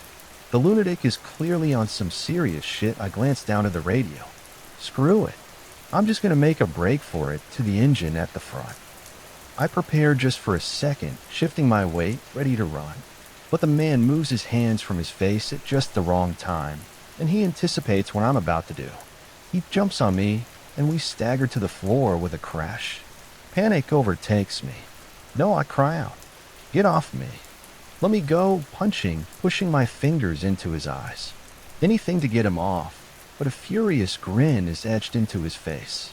He pulls a knife from his pocket, and I tense up, flinch, withdraw my hand from his face with pure instinct, and use it to cover my neck.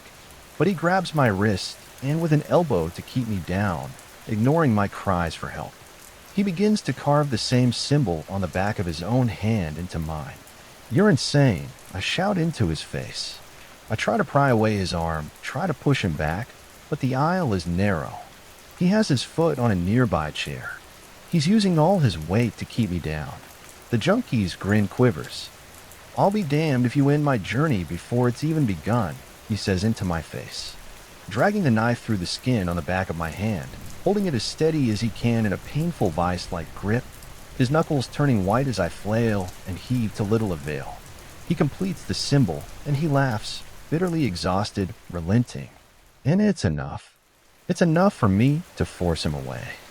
I stagger to my feet, still in deep shock, clutching at my bleeding hand as it leaks down my forearm and drips onto the floor.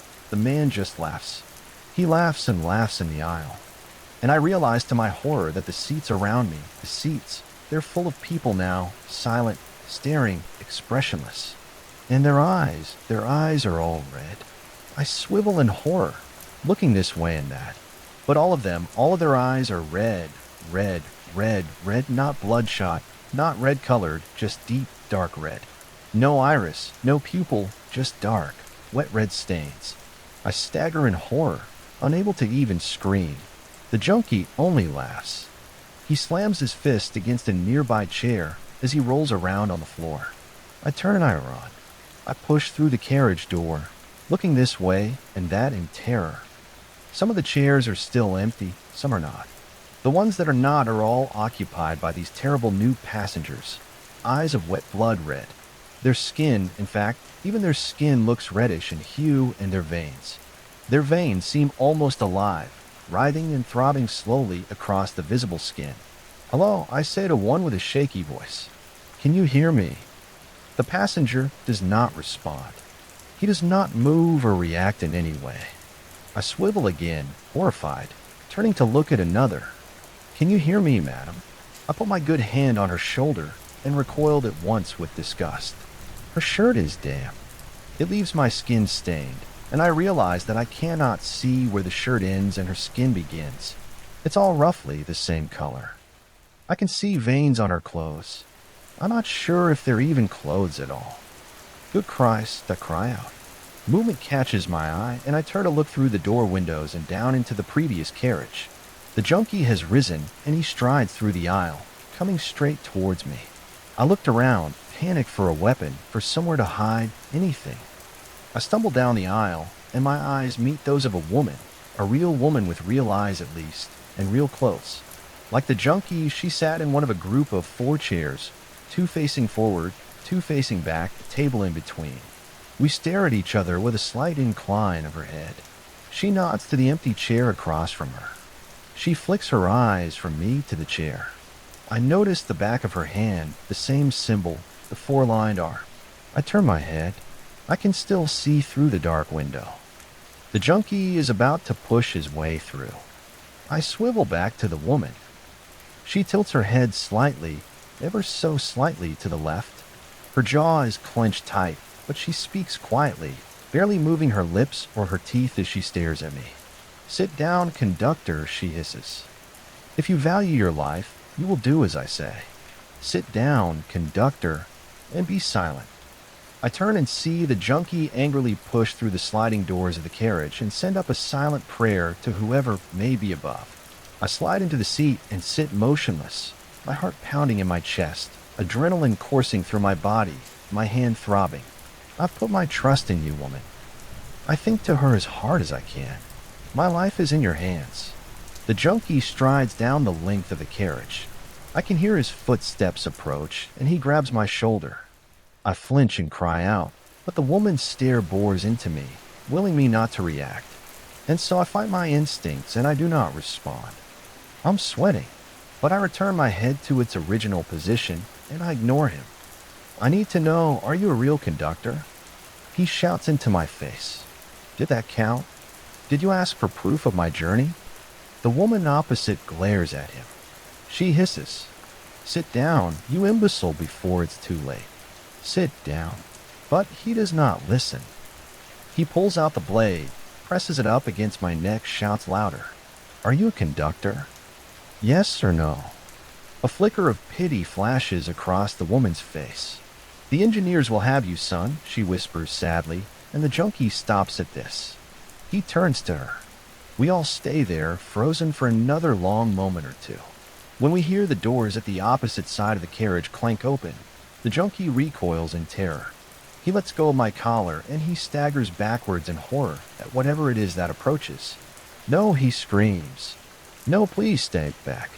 He brandishes the blade out in front of him in two shaking hands, but his resolve breaks and he turns and runs back down the aisle. I'm not looking. I'm looking at the woman. But I see out of the corner of my eyes. I see them. Three white figures glowing ever so slightly. They're thin, but they are large, and as they pass, I feel goosebumps ripple across my skin. My teeth begin to hurt and I shake, remaining rigidly in place as I hear the figures follow the junkie through the doors at the back of the carriage. I hear them clank open. I hear the man's screams, and I hear them clank closed, muffling his cries of terror. It goes on for a long and agonizing minute until I can simply take no more. I make the stand, but the woman thrusts out her hand, grabs my wrist. And for a moment I relent, but I have to see. I have to know what they're doing to him.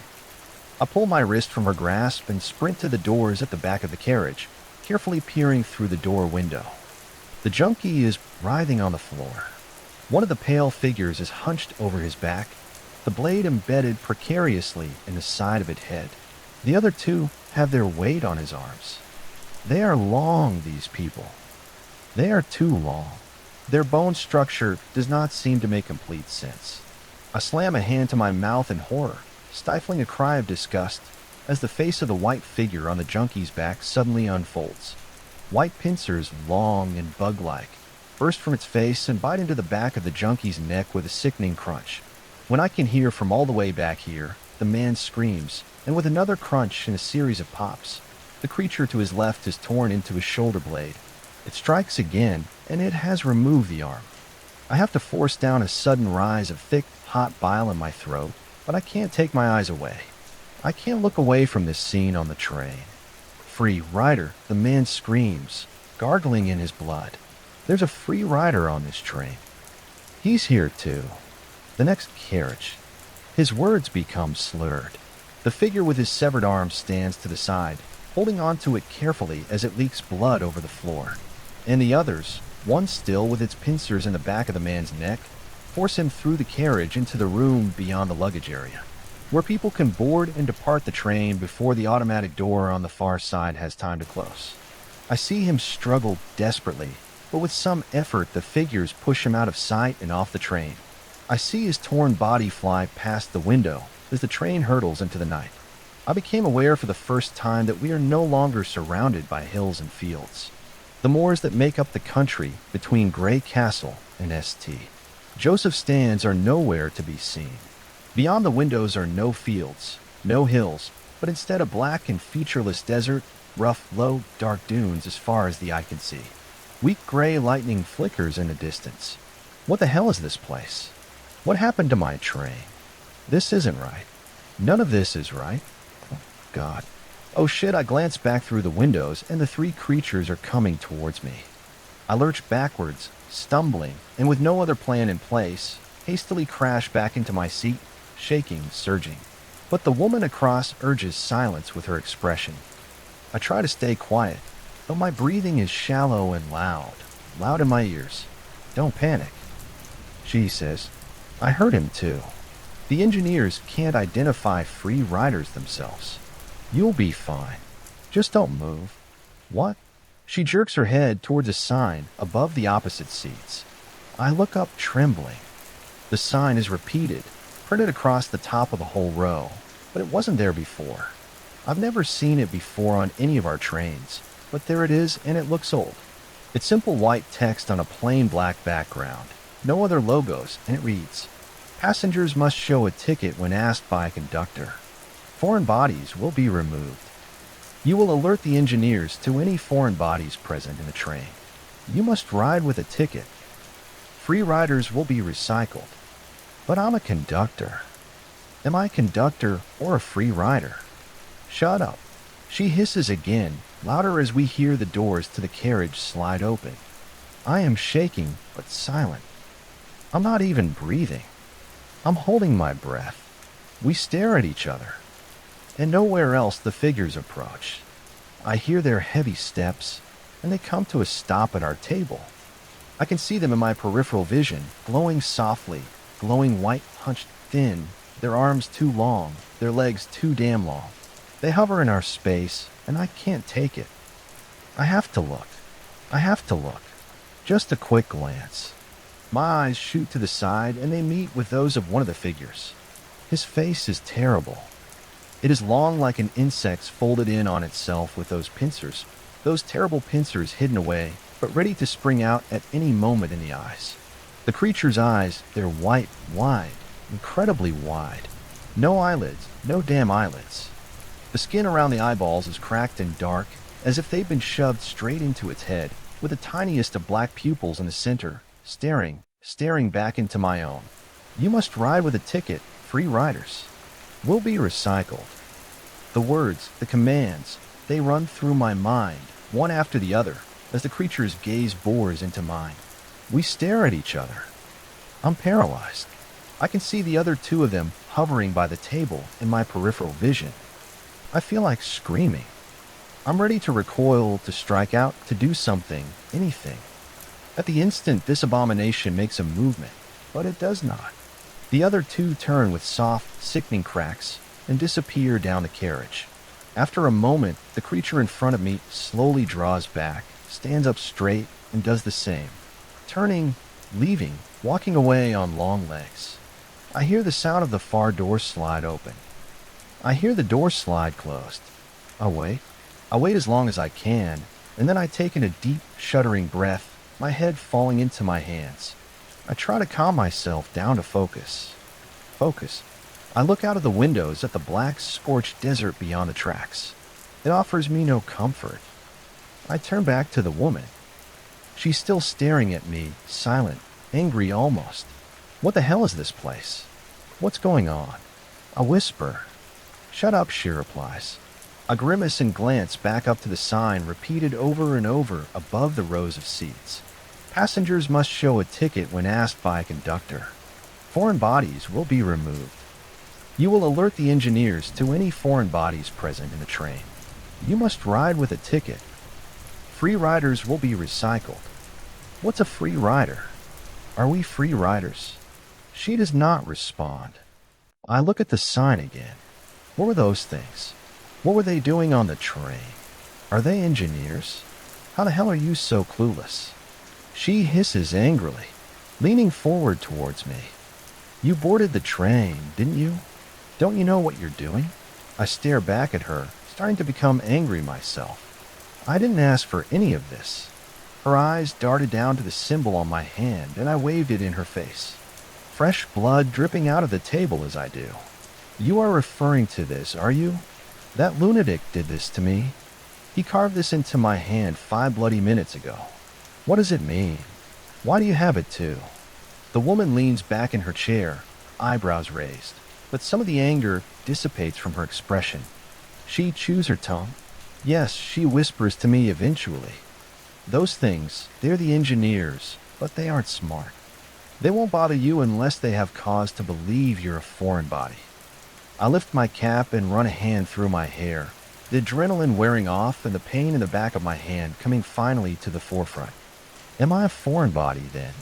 Or a free rider? The woman shrugs. As I said, they can't identify free riders themselves. And think about it. Do you have a ticket? I put out my hands. I shrug back at her. I guess not, though. Do you have a stop? She shouts suddenly, jumping to her feet and throwing herself back against the seat. Her sudden movement and the shriek in her voice makes me start, and my question catches on my tongue. She's breathing heavily, terror in her expression. She looks over my head and down to the other end of the carriage. She glances behind her up the aisle, and she shakily returns to her seat. Don't, she says, hushed but strained. Please, please, please don't ask me if I have a ticket. Why not? Why the hell not? What is going on? I ask bitterly, trying to keep my voice low, though my frustration is clear. She just points back to the sign above. Passengers must show a ticket when asked by a conductor. You're clearly not supposed to be here, she says. But you are a conductor of sorts. I don't know if the rule applies to you, and I'm not going to be your guinea pig to find out. Ask this guy. She jerks her thumb to one of the silent passengers sitting on the opposite side of the aisle, reddish-hued. Straight back, blood-eyed, unmoving. I'm not sure about this. Do you really think that's a good idea? I ask. You want answers, don't you? Ask the asshole nervously. I lean across the aisle, clearing my throat. Excuse me, sir. May I see your ticket? Please, for a moment, nothing happens. Then the red man starts to move. It's an alien, almost mechanical gesture. But he raises one of his arms, displays one of his hands to me, embedded between his fingers veined. A part of the figure's flesh would seem to be a ticket stamp, connected to his skin. Made of skin, in fact. But it's a ticket, all right? No doubt about it. I peer at it as close as I dare. There are no words on it, no letters. None that I recognize anyway. Just strange, small, broken shapes and half circles. The figure returns his arm to its original position, and I pull back, rubbing a hand across my jaw in anxious thought. The woman is on edge again, her expression now a mixture of pity and fear. I don't know what you are, conductor, or how you fit into this, but I'd like you to leave now. I'm sorry, but please just leave. I run my tongue over my top teeth. What do you mean, leave? Leave where? Where am I supposed to go? Are the engineers going to take me if I move? I lean forwards as I ask my last question, and the woman recoils, pressing herself up against the back of her seat, eyes wide. I'm sorry, she whispers. So I stand. I try to think of something to say to her. A thank you for an accusation? Should I be angry? She's effectively casting me away. She's given more questions than answers, really. But no, she did essentially save my life after all. Thank you, I whisper. Good luck. She gives me an awkward half smile, one that doesn't reach her eyes. Nervously, I set out down the carriage alone, back through the car in which I'd tangled with the junkie. Stepping over thick, viscous puddles of blood as I do so, it reeks like metal almost. I hold my breath as I reach down for my radio. I test it out, but receive only dead static in response. I slot it into my belt regardless and push on through the door to my original carriage. Only this isn't my original carriage. Not anymore. It looks different. The seats are all in the same places, but the emergency signs are all gone. That travel information. The screen's all gone. When I first stood up, when I put away my phone, a light bulb went off in my head and I reached into my pocket, eagerly ready to call for help. But the screen is, of course, smashed to pieces. It's broken. I try the power button. I hold it down, but still nothing. Damn it. I pocket the shatter device and take in the surroundings of the carriage. Some of the seats are empty. Some are occupied by the strange red-hued passengers. Unmoving, unblinking, perhaps even unbreathing. The only clue to their even being alive at all the slow, churning, throbbing veins that cover their skin. If it is skin, I shiver, looking once again out the train window.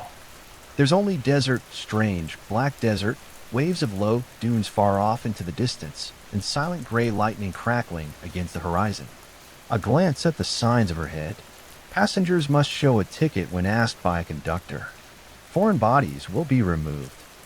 You will alert the engineers to any foreign bodies present in the train. You must ride with a ticket. Free riders will be recycled. Recycled? What the hell is that supposed to mean? Recycled, right? Screw this. It's time for answers. I'm going to get some answers and I'm going to get home. If I see the engineers, I'll duck down into a seat. I can do this. I can do this. I march on while my courage is strong, down through the carriage and into the next, towards the engine at the front. Only it isn't there. There are just more carriages, car after car. On it goes as I walk down aisle after aisle, on and on. Endless carriages. Many of the seats I pass are empty. Many contain the red strangers. I even came across another person, human. I'm sure of it. A teenage lad. Same symbol carved into the back of his hand. I try to talk to him, but he won't engage. He doesn't even look at me. He turns when I try to meet his eye. I promise him I'm not going to hurt him. Then I'm not going to ask for his ticket, but my mere mention of the word sent him whimpering. So reluctantly, I leave him be and continue on along my way. Dark and gloomy carriage after dark and gloomy carriage. There are dim beam lights across the ceilings on the cars. In some they're actually quite bright. In most they are not. In a few they only flicker. On and off, and occasionally they do not work at all. I have to rely on the light that comes through the door windows at either end of the carriage. No further signs of the engineers, but I am on edge. I'm expecting them constantly. After a long while. Could have been 30 cars, could have been more. I see something new. A man sat by the window. Not a red stranger, nor a human. At least I don't think he is. He's shimmering, more of a solid silhouette than anything else. No discernible features, just the dark shape of a person swirling between shades of deep purple and pure black, the low light reflecting off of him in strange and unnatural ways, like water, but thicker, perhaps. I stare at him. Hello, I say, drawing a little closer. The man, if it is a man, does not respond. He doesn't move. I have no idea what to say. I have no idea if he can hear me. Do you know anything about this train? I ask him quietly. A long, thin shadow sweeps across the floor of the carriage, and I jump back in alarm, my fist raised, shaking. But there's nothing there. A second shadow sweeps across the floor, then a third and a fourth, slower this time. They're kind of like legs. Insect legs. Like the kind of shadows a spider makes as it crawls across a light bulb. The beam light above me flickers. I look up and the creature on the ceiling lunges down towards my face. I don't get a chance to see much of the creature as it falls. Looks to be made of a similar material to the warped, shimmering man, like a crab, almost, or a spider the size of a large cat or bigger. I scream loud and shut my eyes tight, pushing the nightmarish thing away from my head with as much sudden force as I can muster, flinging it down the aisle as I stumble and fall backwards hard onto the carriage floor, watching in horror and disgust as the creature flies through the air and lands on its back with a soft, wet crunch. It quickly rights itself and scuttles without pause back towards where I'm currently splayed on the floor. I shriek again and stagger to my feet, using the chairs to pull myself up. I stumble back 1 step, 2 steps as the crab spider approaches, and I turn and run back into the previous carriage. I can hear its many feet against the floor scratching. It makes me feel sick.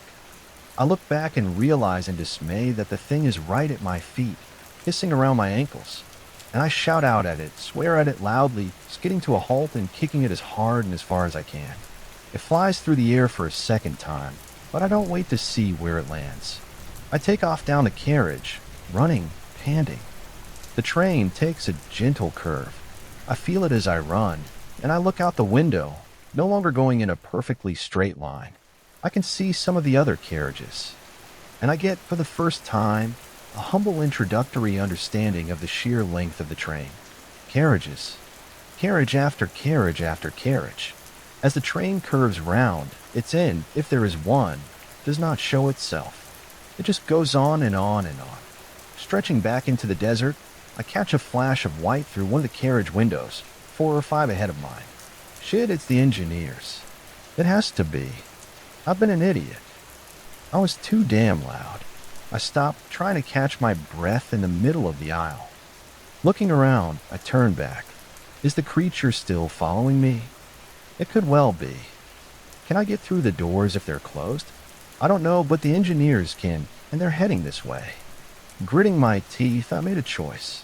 I hastily sat myself down in a free seat next to a silent red passenger facing back the way I ran from. I try to control my breathing, to level it to become as quiet as possible, trying to sink into the chair. I hear the door to my carriage burst open, and my heart thunders in my chest. I hold my breath dead still. They're approaching fast. I hear them, and there are the engineers, 2 this time, tall, terrible, glowing, and they run right on by. They don't pay me the slightest notice. Out they go through the opposite door, and I wait, counting to 10, and I breathe. I wait to see if any more are set to follow, and then climb out of my seat, creeping up to the door and peering through the little window. I can see the engineers at the far side of the carriage, scrabbling after something. The spider, the shimmering crab spider.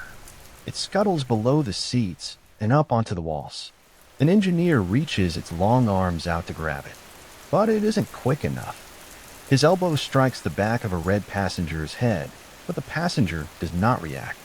The insectoid creature scratches madly into the bag holed above the seats, disappears, reappears, crawls desperately down over the seats, and one of the engineers lowers itself onto.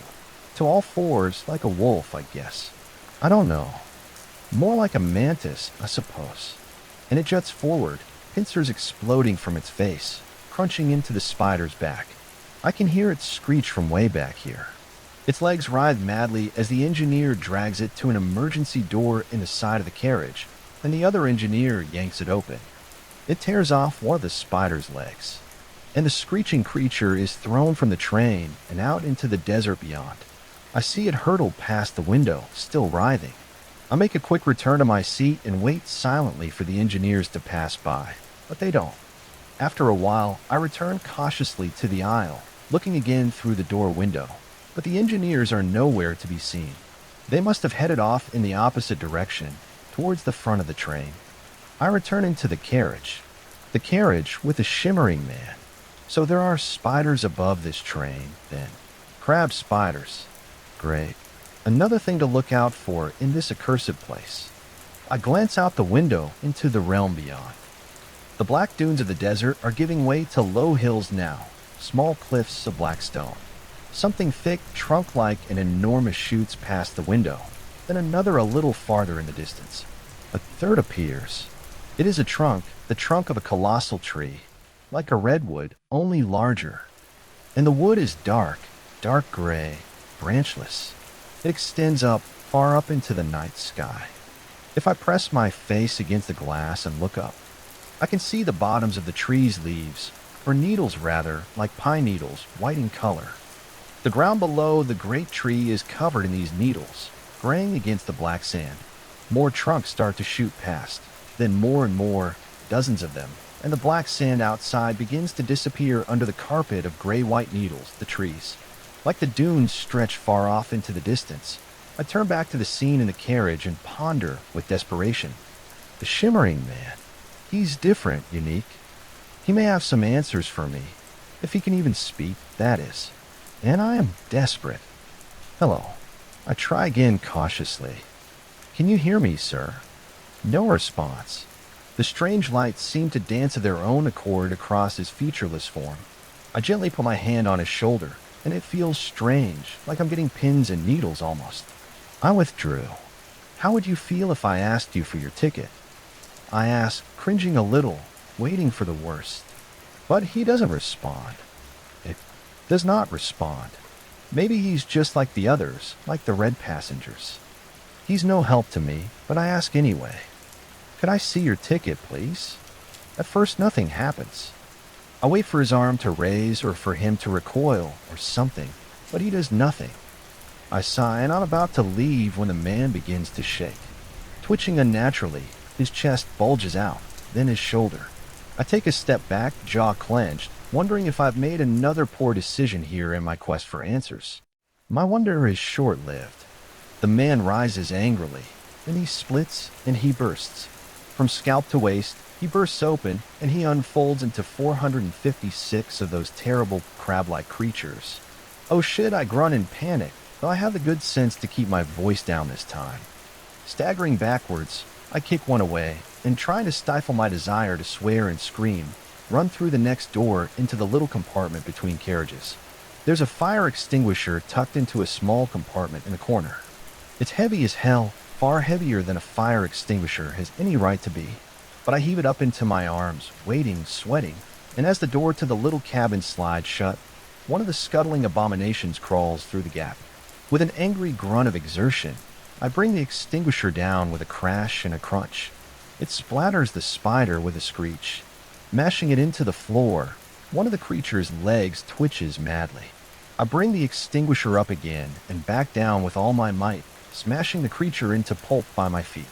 I feel the bile rise up again in my throat, but force it down, still staring at the twitching mush I've splattered across the floor. Breathing heavily, I drop the extinguisher against the wall with a clunk and wipe my forehead. I didn't shout. I kept my voice down where I tried to, but it was still quite the commotion. Was it quiet enough to keep away the engineers? The sound of clattering and thumping and a quick glance through the carriage door window answers my question. There are 4 of them now, for engineers, all staggering about the cabin, pincers darting out, tearing off pieces of seating as they scrabble after the spiders, all now starting to screech loudly. One of the engineers looks up. It looks right through the window and directly into my eyes. My heart jumps into my throat, and I release a low, involuntary moan. I've forgotten how terrible their gaze was, their wide, unblinking stares. It takes a step down the aisle towards me, and I push myself away from the door with force, turning and tearing open the door to one of the train's toilet cubicles, slamming it shut behind me, blood pumping. I lock it with a shaking hand and press my ear against the door, waiting, desperately waiting. For a while, there's nothing but the distant screeching of the crab spiders. Those sounds eventually come to a stop. Then there is more silence, more maddening silence, and I hear the door to the carriage slide open with a soft clank. I hear footsteps, many heavy footsteps. I hear them gather around a bathroom door. I hear the crack of their joints, and I hear a knock. I hold my breath, but my heart is loud, far too loud. They can hear it. I'm sure of it. I don't move, but the knock comes again, a little louder this time, a little slower. Knock, knock, knock. Please, please just leave. Just leave me alone. I just want to get home. That's all. I never wanted this. There is another terrible, aching pause. It's like I can sense the engineer's hand drawing back from the door, raising. Like I can hear the air currents move around his fist as he brings it down, ready to knock for a 3rd time. Louder, perhaps more urgent. But a scream comes instead. A woman's scream. A young woman, by the sound of it, muffled through the doors, but still quite clear. Clear enough, there is no 3rd knock. Instead, I hear the terrible soft cracking of the engineers' bodies. Their heavy, sudden footsteps. I hear them tear away and push through the door into the adjacent carriage. It's distant, but I hear a commotion, more screaming, desperate cries for help. It lasts for a minute or so, perhaps. Then the screams become louder again. They draw closer, and I hear the door to the little compartment between the carriages open. The screams become much clearer, closer. A young woman begging for help, begging for her life in the cracks and crunches of the engineers. It sounds like she's being hauled, dragged. I can hear kicking. A fist or a foot perhaps slams against my bathroom door, and I jerk back in alarm, listening as she is dragged away down the carriages. I listen. Do those terrible screams disappear gradually off into the distance?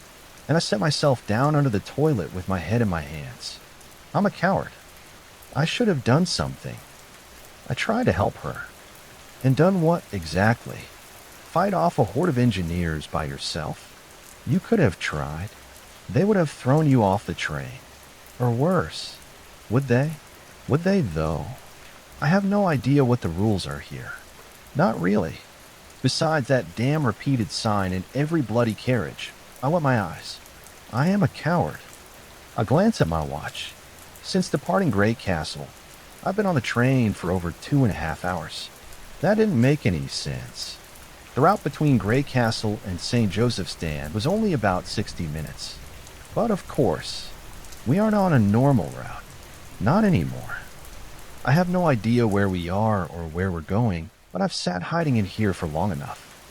I open the door as quietly as I can and peer out into the zone. No engineers, just a crushed creature, my fire extinguisher propped up against the wall, and a trail of blood leading through the doors on both sides. I swallow. I considered taking the extinguisher with me. I try to lift it again, and I can do so, but it's heavy. So heavy. Far heavier than any extinguisher I've ever held before. I look at the label, try to determine the extinguisher's contents, but there are no letters here. Just those strange lines, clumsily printed shapes, and small broken circles. I return it to its spot with a deep grunt. And unsure what else to do, I continue on along my path. The carriage that held the shimmering man is a bit of a wreck now. Purple-black stains are splattered across the windows, the baggage hold, over the floors, and several chairs now sport missing chunks and torn fabric. The silent red passengers seem unperturbed. I hurried through it, into the next carriage, then the next, and the next carriage after carriage. The great thick trees in the realm beyond became sparser. Through the windows I could see the ground starting to crack and break apart. Small pools of water of deep and dark blue shoot past, then larger pools, lakes. They are connected with streams, with rivers, fewer trees, more rock-lined bodies of water. And then the land comes to an end, and around the train is only water now. Deep blue-black water, an ocean of it, stretching off into the horizon in both directions. The sky is still dark, but the lightning no longer crackles against the horizon. I watch in equal parts awe and terror as the silent lightning forms instead in the clouds above, crackling quickly round. Round it goes in a circle, back to where it began, and then flashing away, and a nothingness. Every few seconds across the sky there are glimmers of this strange circular lightning. It lights up the surface of the softly, almost imperceptibly churning dark water of the ocean below. I watch for a while, then I carry on along my way. The noise grows. As I continue my journey, I'm cautious, but it sounds like the wind is louder. It grows louder and louder until I push through the door to its source, and it becomes a roar in my ears. There's nothing I can do at first but gasp, gaping around in shock. The entire top half of the carriage is missing. The carriage ahead is whole and shields me from some of the rushing wind, but I can still feel it strong in my face against my ears.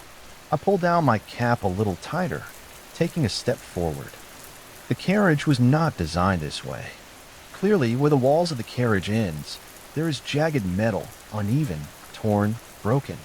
The floor is littered with shattered glass, broken pieces of metal, and bits of seat. There are seats here, but not as many as there should be. Some have been torn from their positions.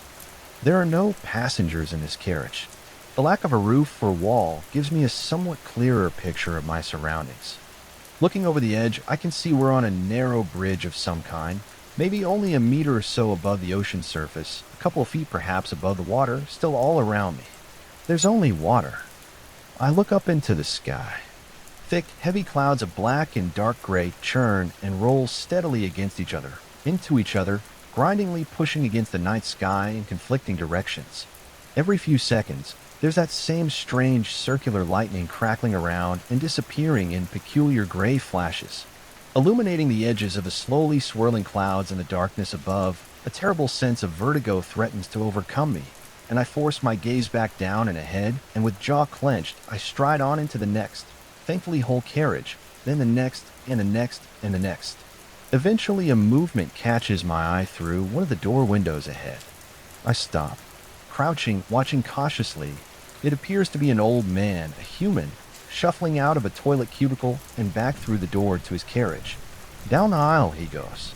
Then he stops and carefully grips hold of the edge of a chair, luring himself into it and facing away from me. I chew my tongue, then I follow, pushing gently through the sliding doors. I clear my throat.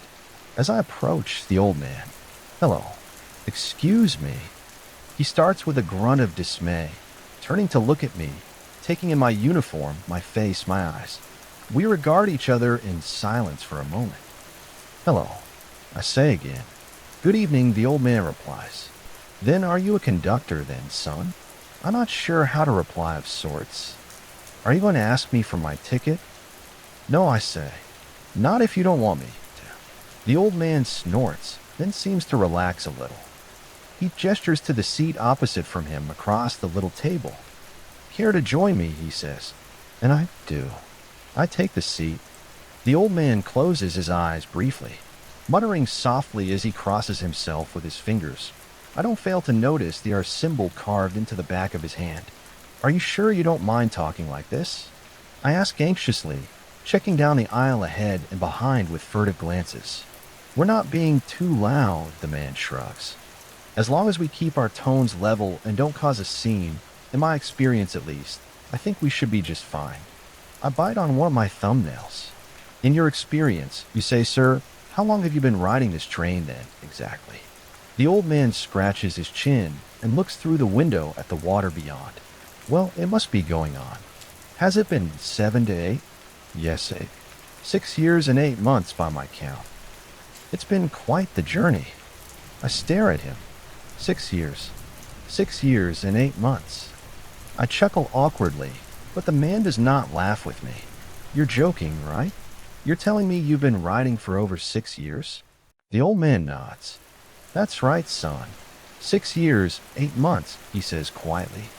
"Yourself. But, well, that depends on what you mean. My shift started at 9 o'clock this morning, but I've only been here since, well, for a few hours. I don't know what's going on. I don't know where we're going. I didn't ask for this, for any of this. Some maniac carved this symbol into my hand," I say, trying to hold back my sudden rush of emotion. "Is this how I board it? Is it this symbol?" The man listens patiently to my little rant. Then he speaks softly. "That's right, lad. The symbol. You must ride with the symbol, carved clear and plain as day. And of course, one can only board between the twin stations, between Grey Castle and St. Joseph Stand."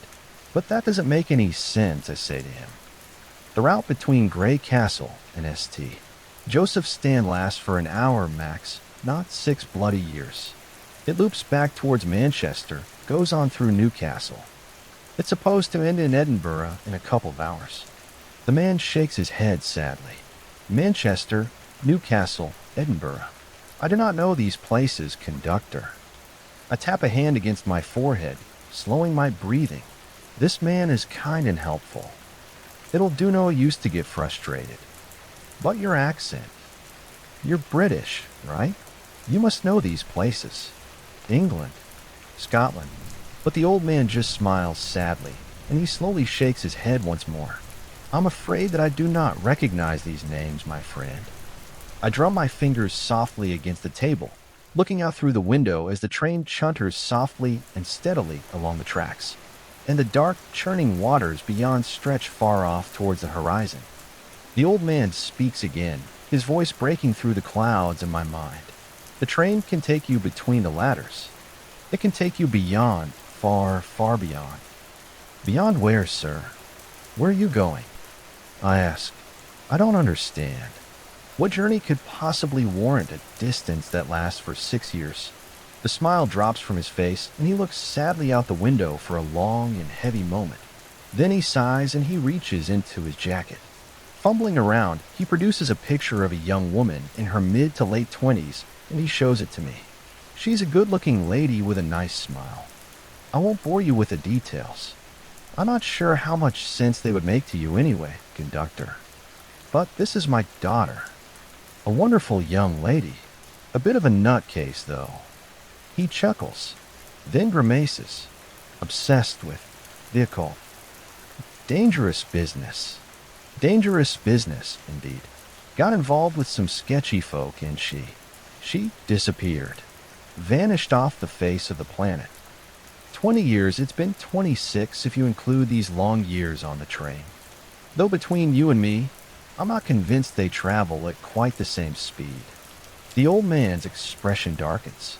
I promised myself I'd do everything I could to find her. What sort of a father would I be if I didn't? I began my own research into the occult, the backward shadows, the other sides, twisted lines that run between the gaps. The old man clenches a trembling fist and lowers his voice. I will find her, conductor. I will see her again, and I've been searching for such a long time. The man rubs the knuckle of a finger across a watery eye, looking down at the table between us as he does at this stage of my journey. Is soon coming to an end. I'm glad I had someone to talk to before moving on. Moving on, I ask. What do you mean? My stop, lad. My stop is coming up any time now. I lean forward. My heart is beating fast with anxiety and anticipation. Your stop? You mean the train? The train actually stops. Well, of course, he chuckles now. It wouldn't be much of a train if it didn't stop now, would it? No, I say, sitting back and thinking. No, I suppose not. Stay a while. The man says nonchalantly enough. But it's obvious how grateful he is for the companionship. I'm really rather grateful for it myself. So I smile and I stay. As the train crosses over the ocean beyond, we quietly chat a little about our lives, what we do about our families. He talks about his daughter, and I tell him about mine, about my fear to call her, about my divorce, about my general dissatisfaction with life. It all sounds rather pathetic when I express it out loud, but he is sympathetic. He does not talk much about his home. I try to ask him about where he's from, exactly about his place, his city, his town, but he will not give me a straight answer, nor does he ask me about my home. And I get the sense that perhaps we're not supposed to. So I dropped it. One thing I gleaned, though, is that whilst he did indeed board between Grey Castle and St. Joseph's Stand, he seems to be under the impression that the two stations were stops within a single sprawling city, scarcely 10 minutes apart in a straight line. His words unsettle me, and perhaps he can tell because the subject changes to our own surroundings. I asked him about the engineers, for an insight perhaps into their terrible forms, their staring eyes, their purpose. I asked about the passengers, the shimmering man, about the crab spiders. The old man has seen plenty of engineers, though he knows very little about them. He's watched them throw dozens off the train. They always take a piece before they do, an arm or a leg or worse. The shimmering man, too, and other larger, more terrible shimmering shapes. He's seen the engineers force them out and into the unknown that rushes by beyond the train doors. Never the red passengers, though. The silent, thick-veined passengers with the blood-red eyes. They're always left well alone, never given even a second glance. He's seen the crab spiders. He's watched them scuttle across the ceiling. Over seats in the darkness, he says. They get more common the closer you get to the front of the train, but he's never been to the actual front of the train himself, and he has no real answers for me regarding the train's purpose or true nature. The sign above the chairs becomes the subject of our quiet conversation. Passengers must show a ticket when asked by a conductor. Foreign bodies will be removed. You will alert the engineers to any foreign bodies present in the train. You must ride with a ticket. Free riders will be recycled. What does it mean, sir? I ask him when it says recycled. What does that mean exactly? I do not know, conductor, but it scares me being caught out as a free rider. And every time I look up at that sign, I'm reminded of my own burden of guilt. I ask him what he means, and he continues. I had a friend on this train several years ago now. Met him in one of the carriages, and we got to know each other. He was a good fellow, searching for something to fix his head. The old man tapped his temple. Sound and critical thinking, you understand, but plagued with terrible nightmares. We were sitting together one uneventful day, chatting as we often did, and a conductor shimmered up the aisle, fresh out of nowhere. First time I'd seen one. Not a conductor like yourself, young man, but a true conductor. One of the train's own. A terrible looking thing. And it asked my friend for his ticket. And of course, he could not provide. The old man suddenly looks much older than his years. A deep and reflected sadness washes over me. The conductor hovered beside us for and couldn't have been longer than a minute. Then it went on down the aisle and disappeared. Never before then had my friend seen a conductor so close, and as I said, I've never seen one at all. I've never been asked to show my ticket. So we just stood in panic for a while, unsure what to do and how to proceed. Then the engineers came. The last thing he said to me as they burst into the carriage. The last thing he said as he gripped my hand. He urged me to stay silent, to not give them any cause to throw me off. And they took him, grabbed him by the back of the neck, dragged him down the carriage and out of sight. And I never saw him again. And I have to live with my indecision every day. There's little to do here but think on whether I made the right choice, whether I could have saved him somehow. But my daughter is the priority. She's the one I set out to find, conductor, and I will find her. I swear it by all the gods man holds. I swear it. The old man crosses himself for a second time, quietly muttering some words under his breath. I process his story in silence for a while. A light flickers at the far end of the carriage. The wheels of the train grind and chunter along the steel of the tracks below. A shiver of deep alien fear passes through me, and I ask the old man if he knows how he's going to get home. One journey at a time, my lad, he whispers as a gentle voice crackles through the carriage out from an unseen intercom, now approaching Kaler City, Kaler City. Then it fades into a low hum and crackles into silence. Oh, well, here we go then. This is me, the old man says. And he shakily rises to his feet. He's of small stature, and his voice is tired, weary-old. There's no doubt about it. But he does not seem an old or weary man now, as he stands before me, chin raised, jaw set and fists clenched.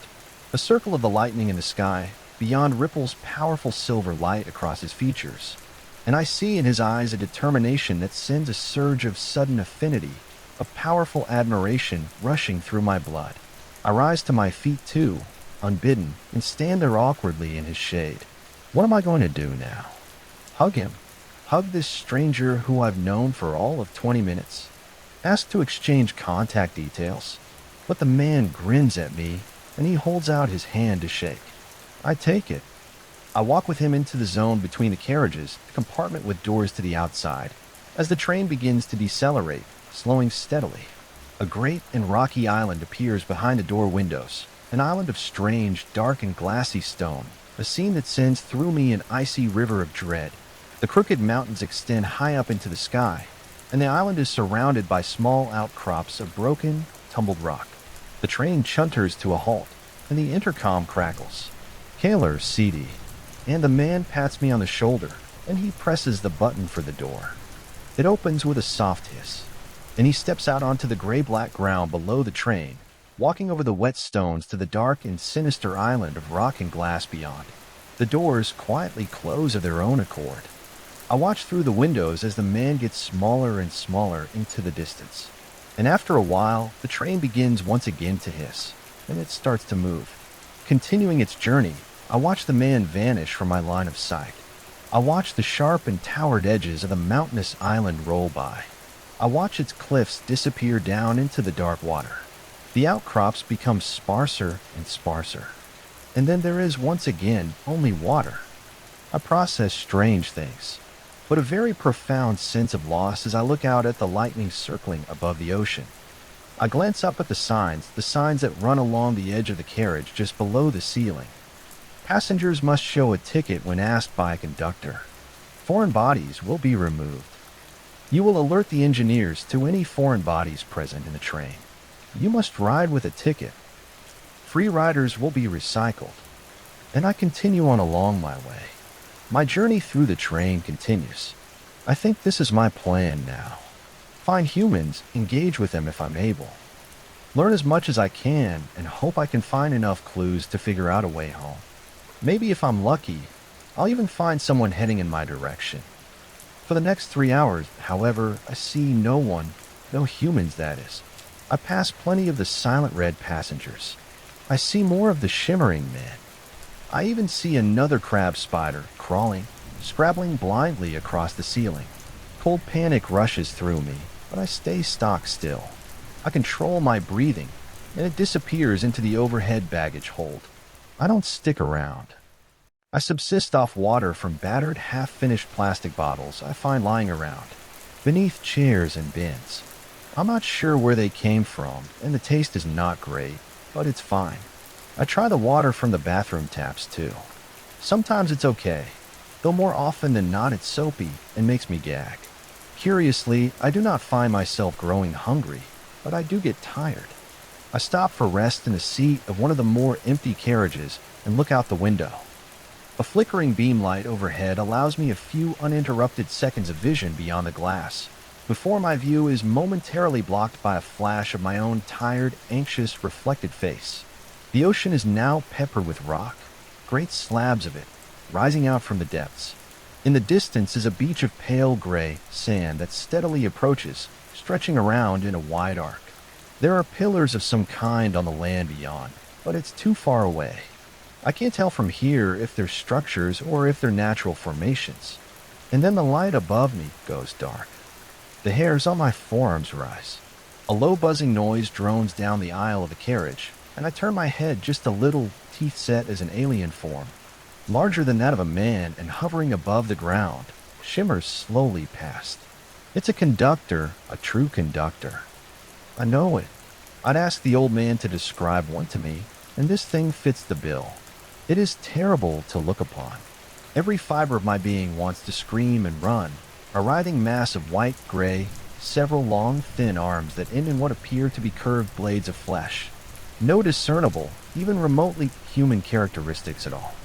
It comes to a stop right next to me, and the gears for my fight or flight grind faster. What do I do if this thing asks me for my ticket? Do I try to overpower it to run? Yank open one of the emergency doors and take my chances with the world beyond. I glance hastily out the window. The train is hurtling across the surface of the water. Would I be killed if I were to jump into it at this speed? Certainly if I hit one of the rocks. Though if I survive, could I swim to the beach? Could I make it that far? But what if there's something lurking in the water? All these thoughts and more race through my mind. But a voice from the entity in the aisle interrupts and rumbles around the carriage. A request. The conductor asks for proof of your journey's validity. And whilst the words send me through a jolt of panic, I force it down because the conductor is not talking to me. I can see no mouth. I cannot even tell which way it's facing. But I know. I can't say how I know. But the conductor, thank the gods, is not talking to me. A red passenger across the aisle stirs. She slowly, awkwardly raises one arm and attaches to her hand through the skin of her fingers is her ticket.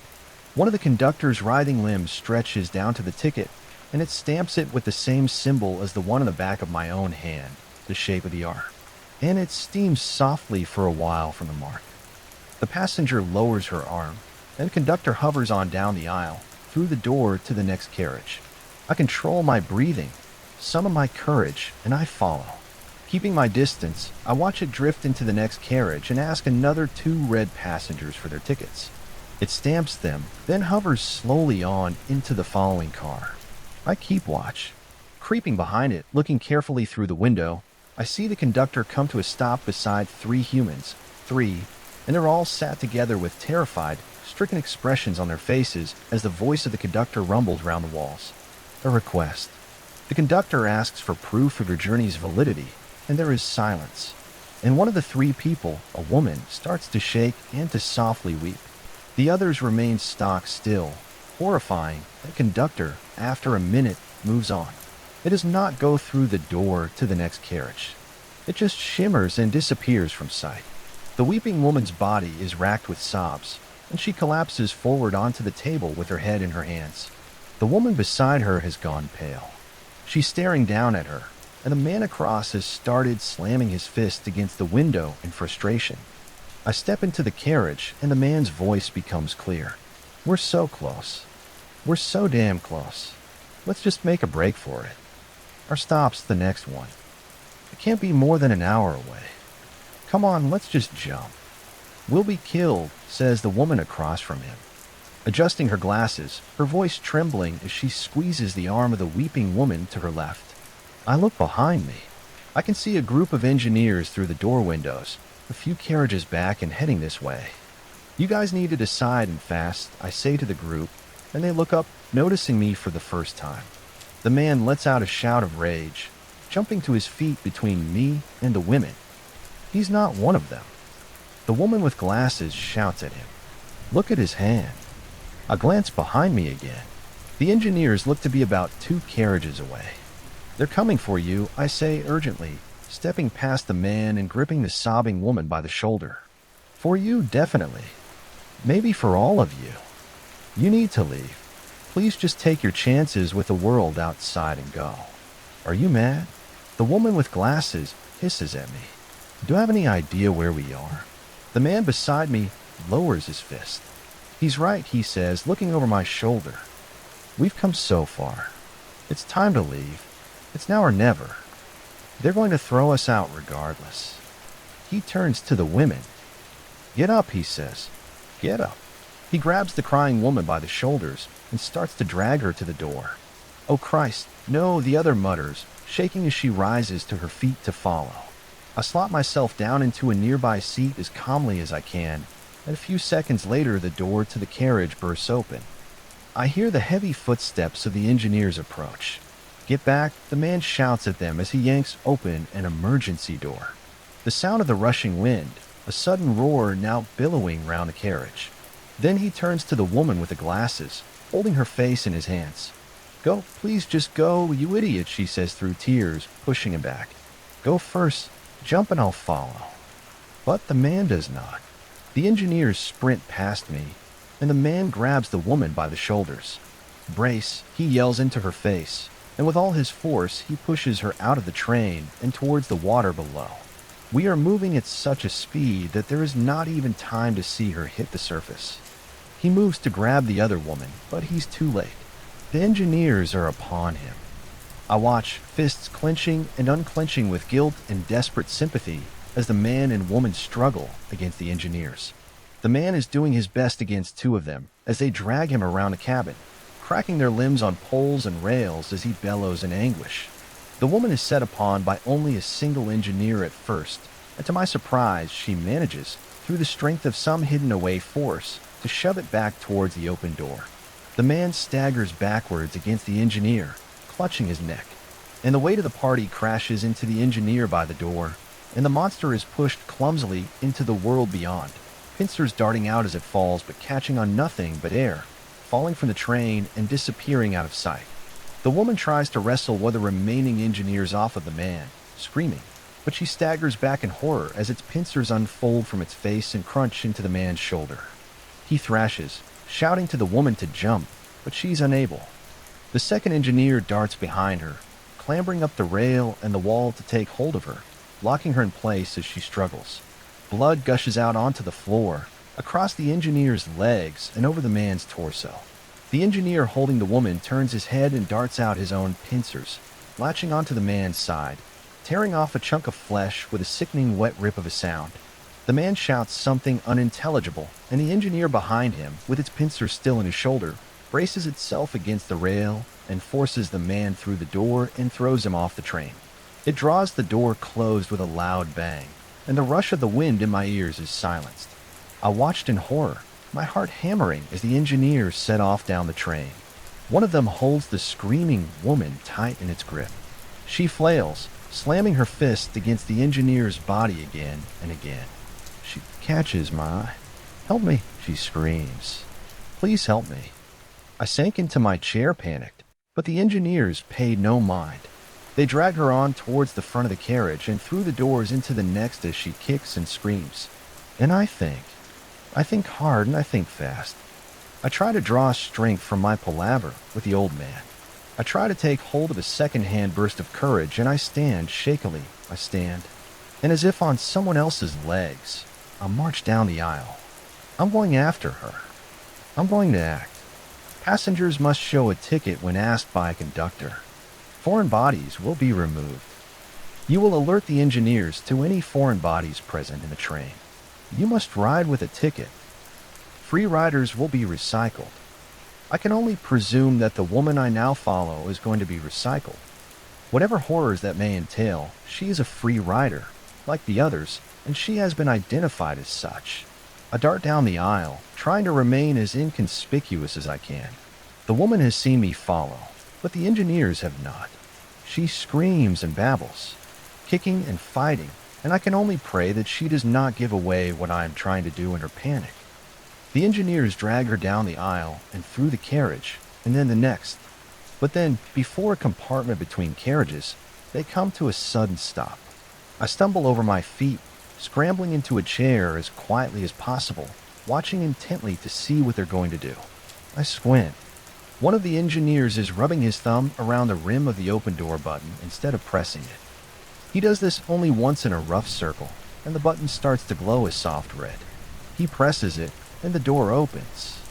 Except the view beyond the door doesn't match the view that was visible through the window. I stare in shock as the engineers step through. I get only a few precious seconds to take in as much as I can. The walls are reddish pink, the floor looks wet, there's movement, and the woman screams, trying to grab hold of the door as she is taken through, but it closes behind her with a hiss and she's gone. The view through the door window shows only the next carriage. I stare in alarm and disbelief, but I rise to my feet and hasten over. I look through the door window. No sign of the woman or the engineers. I press the button and the door opens. It's just the next carriage. A few of the seats are occupied by the red passengers. I wait for the door to close by itself. Then I look down at the button. All right, screw it. Fortune favors the brave, right? Come on, you got this. I try to replicate what the engineer did. I trace my thumb around the edge in a rough circle, and sure enough, the button starts to glow a faint red.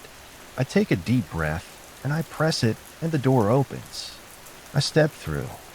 The view beyond the carriage windows is broadly the same, though the beach is much closer now. It's the walls, the actual body of the train itself, that draws my attention. Now they are indeed a deep reddish pink, and the floor is soaked. Dark, damp, sticky. The light in here is red too. It's like being in one of those dark rooms they use for developing photographs. It's humid. The air feels thick, heavy. I can hear my own breathing. I take a cautious step into the carriage. All of the seats in here are occupied, most with a red passenger, some with a void like shimmering men. A faint glowing white beyond the carriage door window at the far end of the aisle tells me that the engineers are still close by. I stride down the length of the car, holding tight to as much confidence as I can, trying to come up with some kind of a plan on the fly. Should I try to take the engineers by surprise? Use my semiconductor status to try and trick them? I mull over the options desperately as I walk the aisle. I try not to pay attention to how the walls seem to be quivering, gently contracting in and out, throbbing almost. I follow on into the next carriage.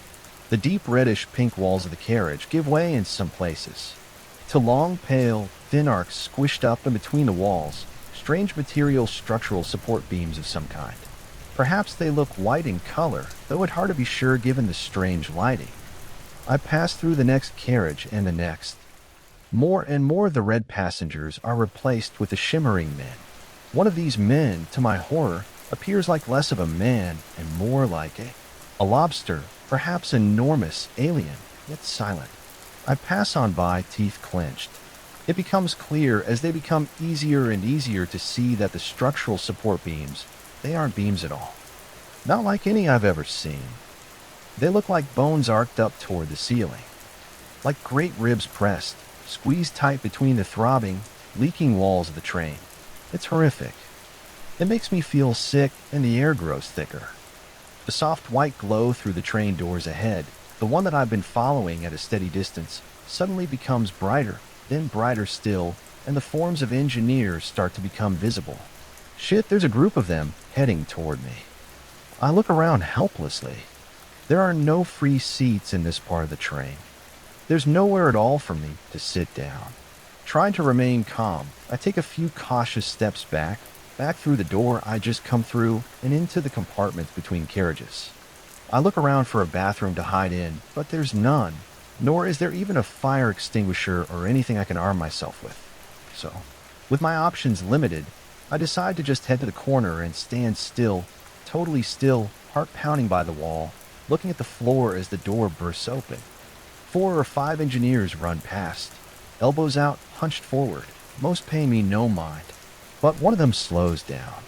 It pauses and looks me over.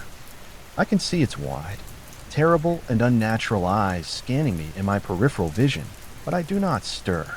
And thankfully, after a terrible moment of uncertainty, the engineer turns and carries on along its way. And after a deep breath, I carry on along mine. I can no longer see the engineers up ahead, but I follow down the aisles and through the dark and damp carriages. Regardless, the windows grow smaller with each new car. Eventually, the windows are lost altogether. One of the carriages, I find to my dismay, is occupied with no seats or passengers of any kind at all, but rather with 2 great throbbing, loudly thumping, steadily shifting mounds of flesh, organ-like. I have to push between them to get through the aisle, and they feel damp and hot against my skin. It's revolting, but I keep pushing forward. I don't know what else to do. I can see more engineers up ahead, though they aren't coming this way. Flashes of glowing white through the door windows 3 carriages away, then 2, and then 1. This carriage is like all the previous carriages I'd walked through, fully occupied, but there's only a handful of red passengers in here now. The majority of the seats are occupied by the dark, shimmering men, and they are large in this carriage, oversized, bloated, only vaguely human-like, with their strange colors and half-lights wavering across their unnatural, featureless forms. I crouch behind the train door and peek through the window. The scene beyond is a nightmare, the worst I've ever laid eyes upon. On board or otherwise, I slam a hand to my mouth, staring, shaking, scarcely able to comprehend the grisly picture behind a window. This could well be the front of the train, the engine. I cannot see a door on the other side, at least. The carriage beyond it is twice the height of any of the previous. It throbs blood red. Dark stains and strange liquids ooze down its bulging walls and over the floor. A few meters ahead, I can see 2 humans immobilized somehow, pressed awkwardly up against the wall, struggling. One of them is the woman I've been following. There are half a dozen engineers here. One of them is holding something. I gag as I realize it's a human arm, messily severed. I watch as it throws the arm towards the central feature of the carriage, or perhaps engine. The terrible centerpiece in question is an enormous, gaping wet mouth built into the body of the train, colossal, vibrating nerves and tendons and grotesque, stretched red skin connecting it to the walls, ceiling and floor lined all the way around its edge. With grinding, crunching, scarlet-stained teeth, it moans a strangled noise like the sound of an old engine and mashes the arm to pulp in seconds, leaking dark liquid over the floor. I watch in abject horror as 2 of the engineers grab the human to the right of the woman, a young man, and hurl him without a second thought into the mouth. I flinch, squeeze my eyes tightly shut, but I'm too late. Really, I see enough. The hungrily, desperately biting, chewing, monstrous mouth of the train, mashing the screaming man into red waste. I force down another rise of bile, shaking my stomach, lurching bitterly. Good God, what chance do I have? An incompetent, pathetic wretch of a man like me. How can I possibly hope to save this woman? For God's sake, I mutter to myself, running a hand through my hair, desperately trying to think. I glance behind me and directly into the wide and staring eyes of an engineer. I stare into the engineer's eyes, and he presses suddenly forwards. The pincers, tucked tightly into his face, begin to tremble. I scream, staggering backwards into the engine room. Conductor. A breathless cry from my right, from the woman held tight and drawn away from the wall, her arms locked behind her back by an engineer. I look all around me wildly, slipping on the dark, stained floor. Engineers scramble away from the walls, clicking furiously, cracking. One of them locks itself around my right arm from behind. The great mouth wails hungrily.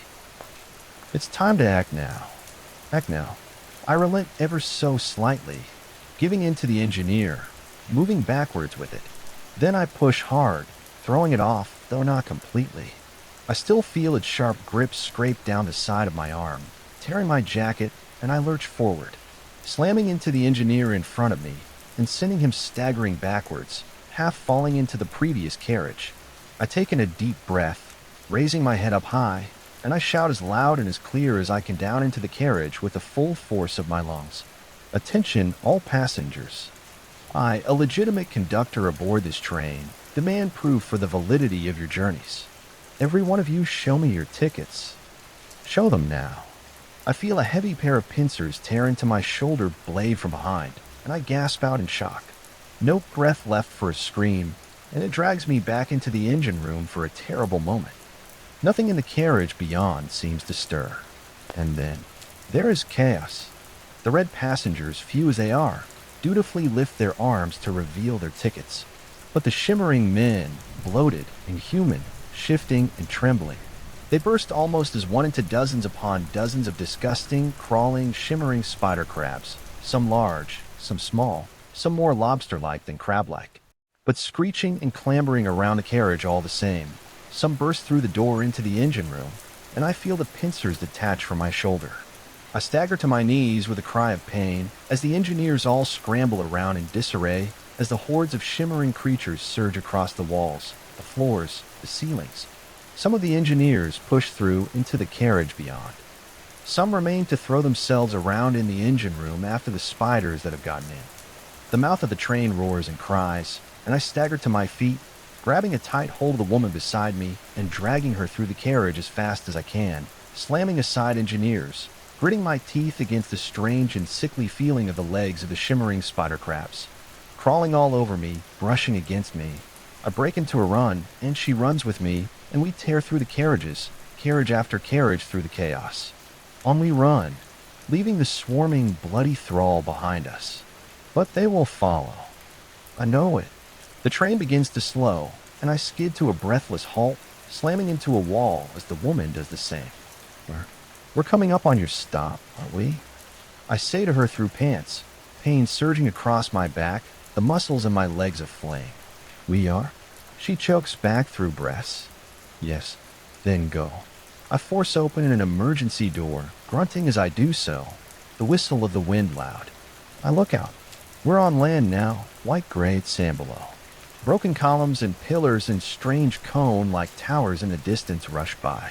Maybe I should wait until we come to a complete stop, she begins. Now approaching, the intercom crackles and spells out the name of a place I could not repeat, many-syllabled like a hiss. It's gone from my mind almost the second I hear it. You'll be fine, I say desperately. They'll be after you. They could be coming right now. Do you want to take that chance? Please just go. Your friends keep an eye out for them. They might have survived being thrown from the train. She nods anxiously and steps to the edge. The train decelerates, but we're still traveling at a significant speed. She looks back at me and smiles. Thank you, conductor. I smile back exhausted. And she turns and jumps. We're still going too fast for me to see her hit the ground, but it's sand. It's soft sand. She'll be okay. I pull the door shut with a grunt and look behind me. No sign of the engineers yet, but that doesn't mean they aren't after me. I press on through the carriages, legs aching, until I begin to wonder if my trek is completely necessary. Am I still able to travel between them by pressing the button? I will try it. At the next intersection between carriages, I run my thumb around the door button in a circle, repeating the motion I made to enter this section of the train, and it glows a soft white this time, and I head through the door. On the other side, I find I'm no longer bathed in a strange red dark room light. The walls do not appear to be made with any kind of flesh or bone, and the windows are as they were clear and large. I breathe a sigh of relief, though I'm not sure why entirely. The engineers could just as easily follow me through, but I do feel slightly safer somehow. There are plenty of empty seats here, and I slumped into one exhausted, looking out the window as the train chuntered to a stop. My shoulder and arm throb in monotonous, painful bursts. The intercom crackles, and the name of the station is announced, but once again I cannot keep a hold of it in my mind. I sit for a while in silence.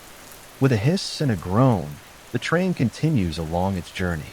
I stayed seated for another hour. Perhaps I sobbed to myself for a while during this time. I try my phone again, to no avail. I try the radio. It gives me only static. I get up. I walk down the train. I have no idea where I am now in relation to the front, if that was indeed the front or to my original position. So I just walk. I walk and I walk. And as luck would have it, I see ahead after a while another conductor, a true conductor hovering down the aisle and the carriage ahead. I've had plenty of time to think since departing from the chaos of the front carriages, and I believe I've formulated a weak but not altogether hopeless sort of plan. I'm a conductor myself, after all. And what would I do if I was approached by a passenger without a ticket? It isn't much to go on, but I have little else. I approach the conductor. Heart hammering. If this goes wrong, then I'm going to make a break for it. I won't screw around. I'll take my chances with a jump into the realm beyond.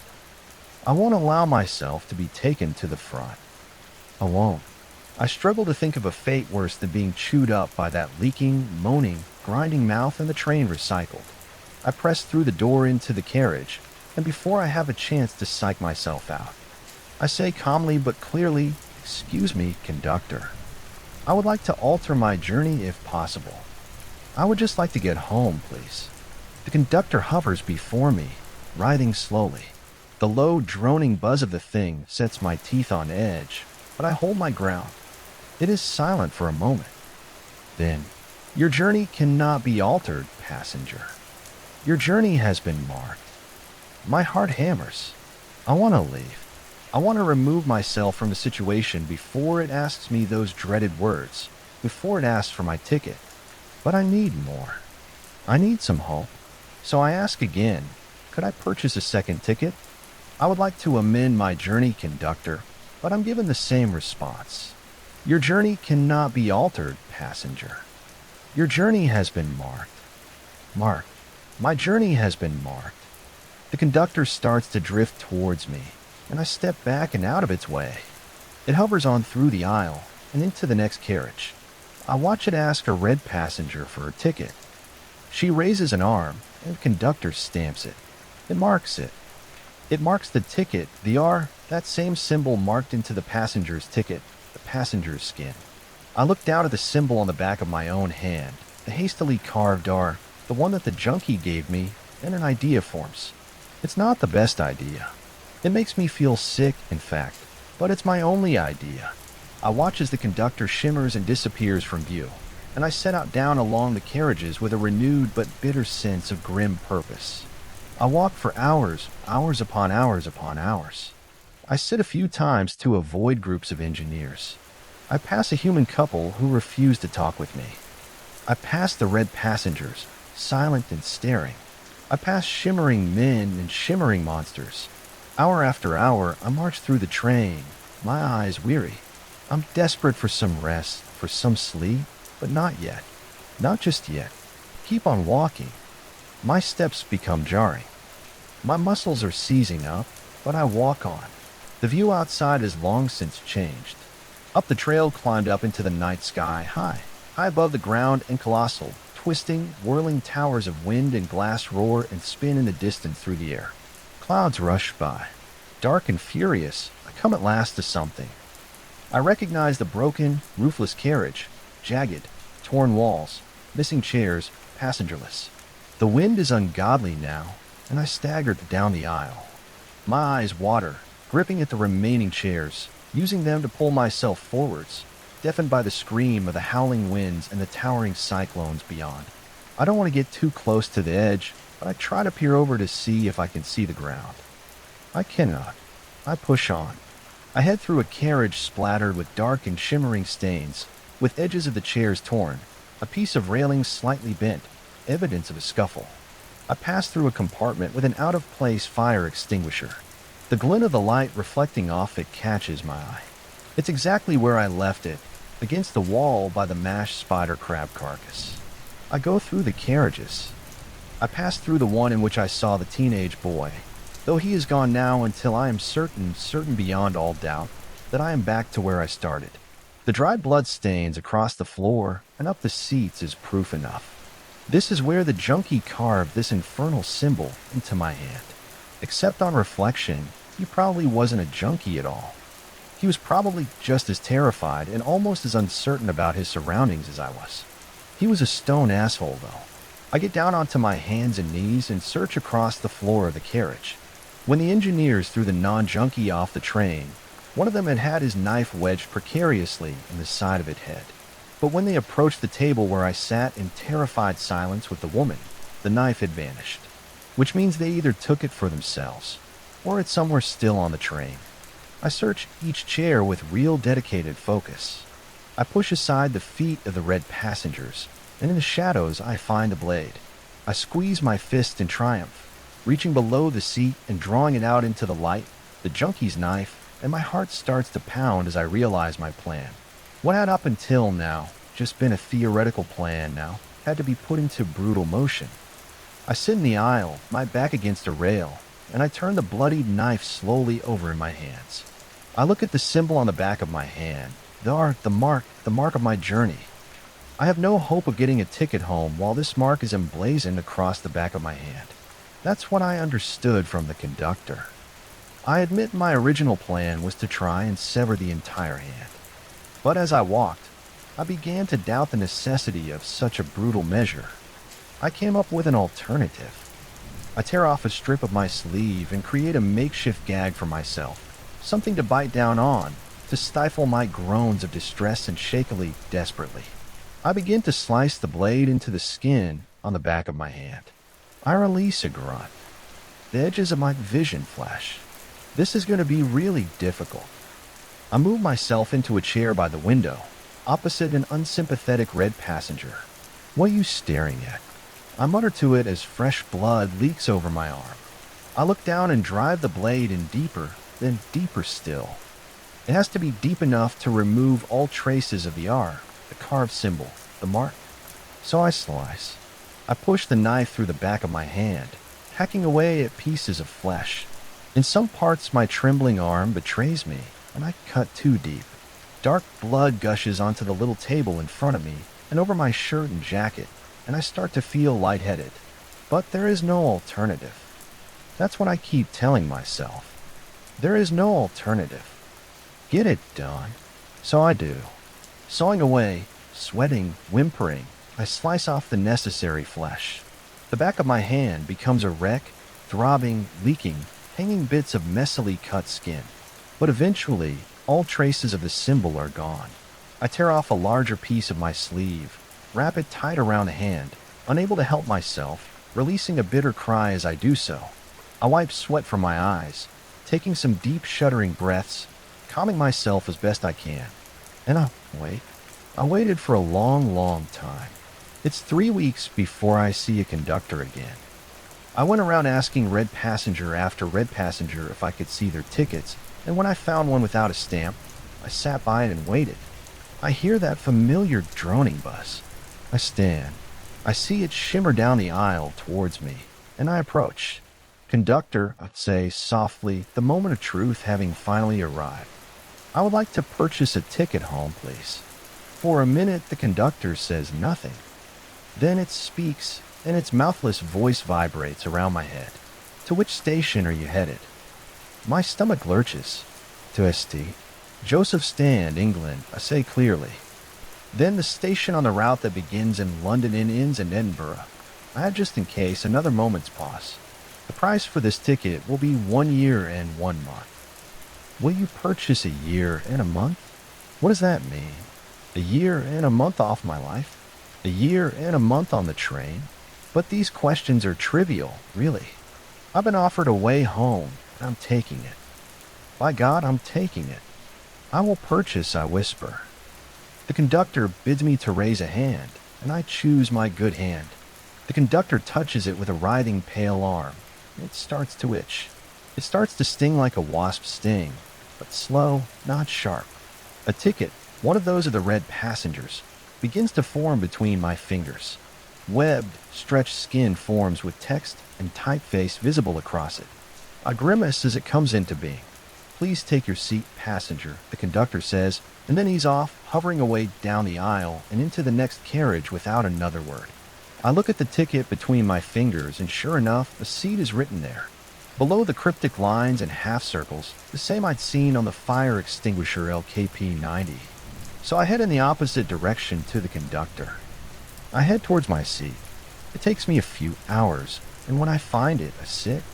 I sit and I watch the strange realms roll by through the window. I sit. For a long time, a long, long time, with nothing but my thoughts, mostly of how bad a father and a husband and a man I've been in my life back home, and the view beyond the glass. I remain on the train for 10 months, coming up towards the 11th month now. A lot happened to me during that time. Stories for another day, perhaps. I met a young girl, though. I shared with her the secret of the ticket in my hand. She asked if it would work for someone who wasn't employed by the rail industry back home, and I told her I didn't know. I did cut her symbol off for her, however, at her request.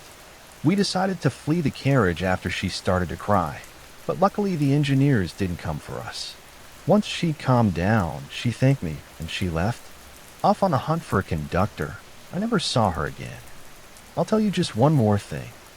I did see, though, something you may find of interest. I saw the red passengers move, all of them at once.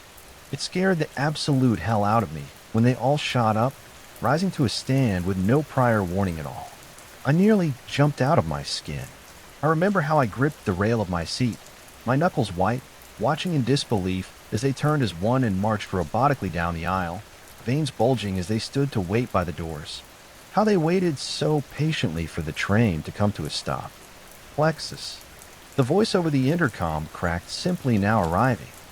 And the train rolled out of a long dark tunnel and into a world of swirling scarlet mist and taut, stretched webbing of crimson and wine, pulled tight between the landscape's strange segmented towers of off-white and the dark mountains beyond. Alien lights flickered and sped the length of this webbing, thousands upon thousands of them, all shooting in different directions and all beneath the deep, an unsettling red sky. The passengers all left the train in an orderly fashion, in a dead and eerie silence, yet somehow positively pulsating with anticipatory electricity. Some of the shimmering men, I did not fail to notice, departed with them.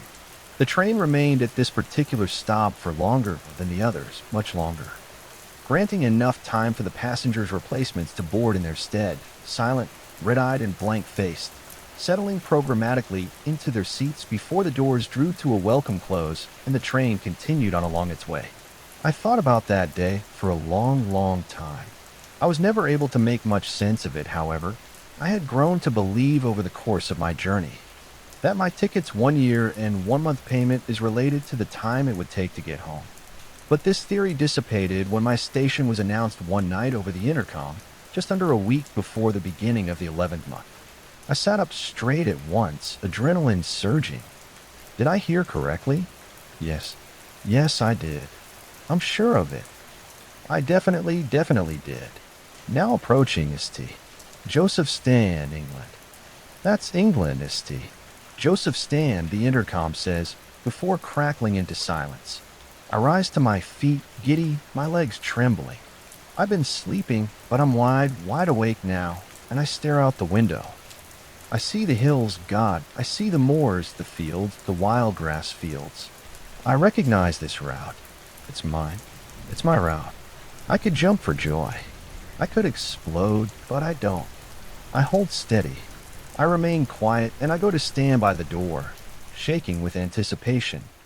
The train slows, and I hear the gentle drum of rain upon the carriage roof.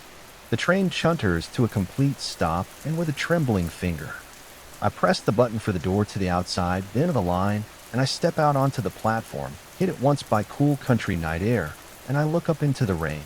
I dance. Then I dance in a spontaneous circle, grinning, whooping, hollering, laughing louder than I've ever laughed before. I crouch down and touch the wet ground. Concrete. Concrete. I haven't felt concrete in such a long time. I look at my hand, the ticket hand. I watch as the web ticket dissolves into dead, flaky skin. Watch it drift off in the damp breeze. I look up and make eye contact with the station's lone occupant, a man in a hoodie and a leather jacket smoking, leaning against one of the narrow pillars that support the little station's low roof. "You all right there, pal?" he asks after a moment. I stand and jump a few steps closer to him. "Can I borrow your phone, please, sir?" I ask, my voice wavering with delight. "I'm home. I'm home. I'm home. I'm home."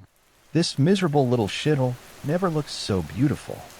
The man looks at me in silence and breathes out a puff of smoke. He takes in my scarred, wrecked hands, my torn, blood-stained jacket, my eyes wide and wild. Yeah, no, I don't think so. Sorry, mate." He reaches into his pocket and pulls out a coin, flicking it onto the floor by my feet. "Go buy yourself a hot drink." He chuckles and turns for another drag. The train behind me begins to chunter away, slowly off to its next station.